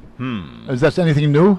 Well, I mean, I touched on it with OW. Yeah. Yeah. I mean, statistics, and anyone that's ever taken a statistics course or knows anything about them, you know, what's the, there's a quote about statistics or There are statistics. lies, Right. damn Right. lies, Right. and Yeah. statistics. Yeah. And you know, it's just a stroke of a pen. Well, now that's a antiquated expression. Now it's a punch of a computer key to change how everything looks. And in perception, you know, I mean, if people think that their crime is going down, you know, maybe it makes them happy. Yeah. Well, the other thing close to that is when you talk about automobile accidents, you say, was it 80% of automobile accidents happen within 10 miles of the house? So close to What do you drive? But the fact is, 80% of the driving is within 10 Within- miles of the yeah. house. Exactly. That's a good So very move hundreds of miles from your house, you'll be safe. Yeah, That's what you got to it, do. Yeah. So it's just a matter of playing numbers games. Well, Sure. And Well, that's like That's the bottom line. well, that's like the expression. You know, if you want to see what someone's life is, walk a mile in their shoes, and that way, when they criticize you, you're a mile away, and you've got their shoes. Very good. But it's really nothing new. When we come on the job too, I always had the supervisor show up on the scene. It was something looked like really an attempt burglary going in. Oh, it's just a damage to property. It was always trying to reduce things down to make the boss look better. And where we were working, we had plenty of crime to begin with. But in the long run, statistics, when you do a game like that, you're cheating everybody. We're not done yet, are we? We got a couple minutes, don't we? You got a couple minutes? I think you election, can. yeah. I think you can probably prove anything you want using we? statistics, Definitely. depending One on moment. how We're you ready to go? survey it. Just like you were talking about changing the boundaries of the district to make it the numbers come Right, out or the right way. change the Right, area. or Whatever looks good. they're You know what your right. objective is, and then you just create. You can create the 500 statistics right. that We will have prove it. we have 500,000 people this year that are hungry and starving. The following year we have none. Yeah, because they're all dead. A good point. Well, it's just like the movies you see with starving kids in Africa and all that stuff. By the time the food gets to them, they're probably dead. What about those kids that were taking the pictures of? Yeah, well, Before we go, are we ready to go yet? Ready? Just one more thing. Okay. One more thing. One more thing. One more thing. One more thing. Remember, folks, this is Jack Ryan on behalf of John Kushelko, Rich Lang, Tom McKenna, Al Opitz, Jeanette Frontier, and Ken Little, who had to leave early. Sounds suspicious to me. They left together. Yeah, that too. Saying goodbye. Hope you're with us next time. And remember, history is much more than a book you keep on the shelf. Okay. We wish to thank Kevin of Jack FM, WRHS 89.7 FM, and Smooth FM, WRWX 88.1, for broadcasting our shows over the Ridgewood Radio Network. Recordings of previous Meet the Chicago Historians programs are available for your listening via the internet at www.windycityhometown.com. And we want to make special thank you to the executive producer of Windy City Hometown Entertainment Network, John Sakanda.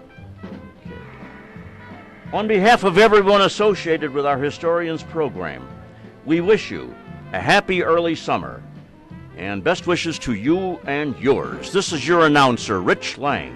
So long until next time, next month, around July 21st. Oh, yeah.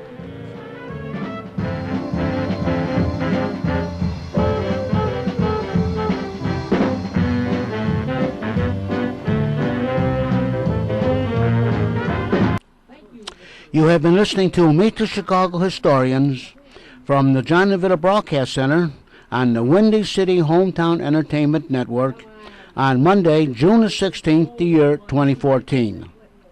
This broadcast was produced by Jack Ryan, directed by John DeVita, edited by Stephen Lehman, and our audio engineer is James Rohde, and our executive producer of Windy City Hometown Entertainment Network is John Chikanda. This program was pre-recorded.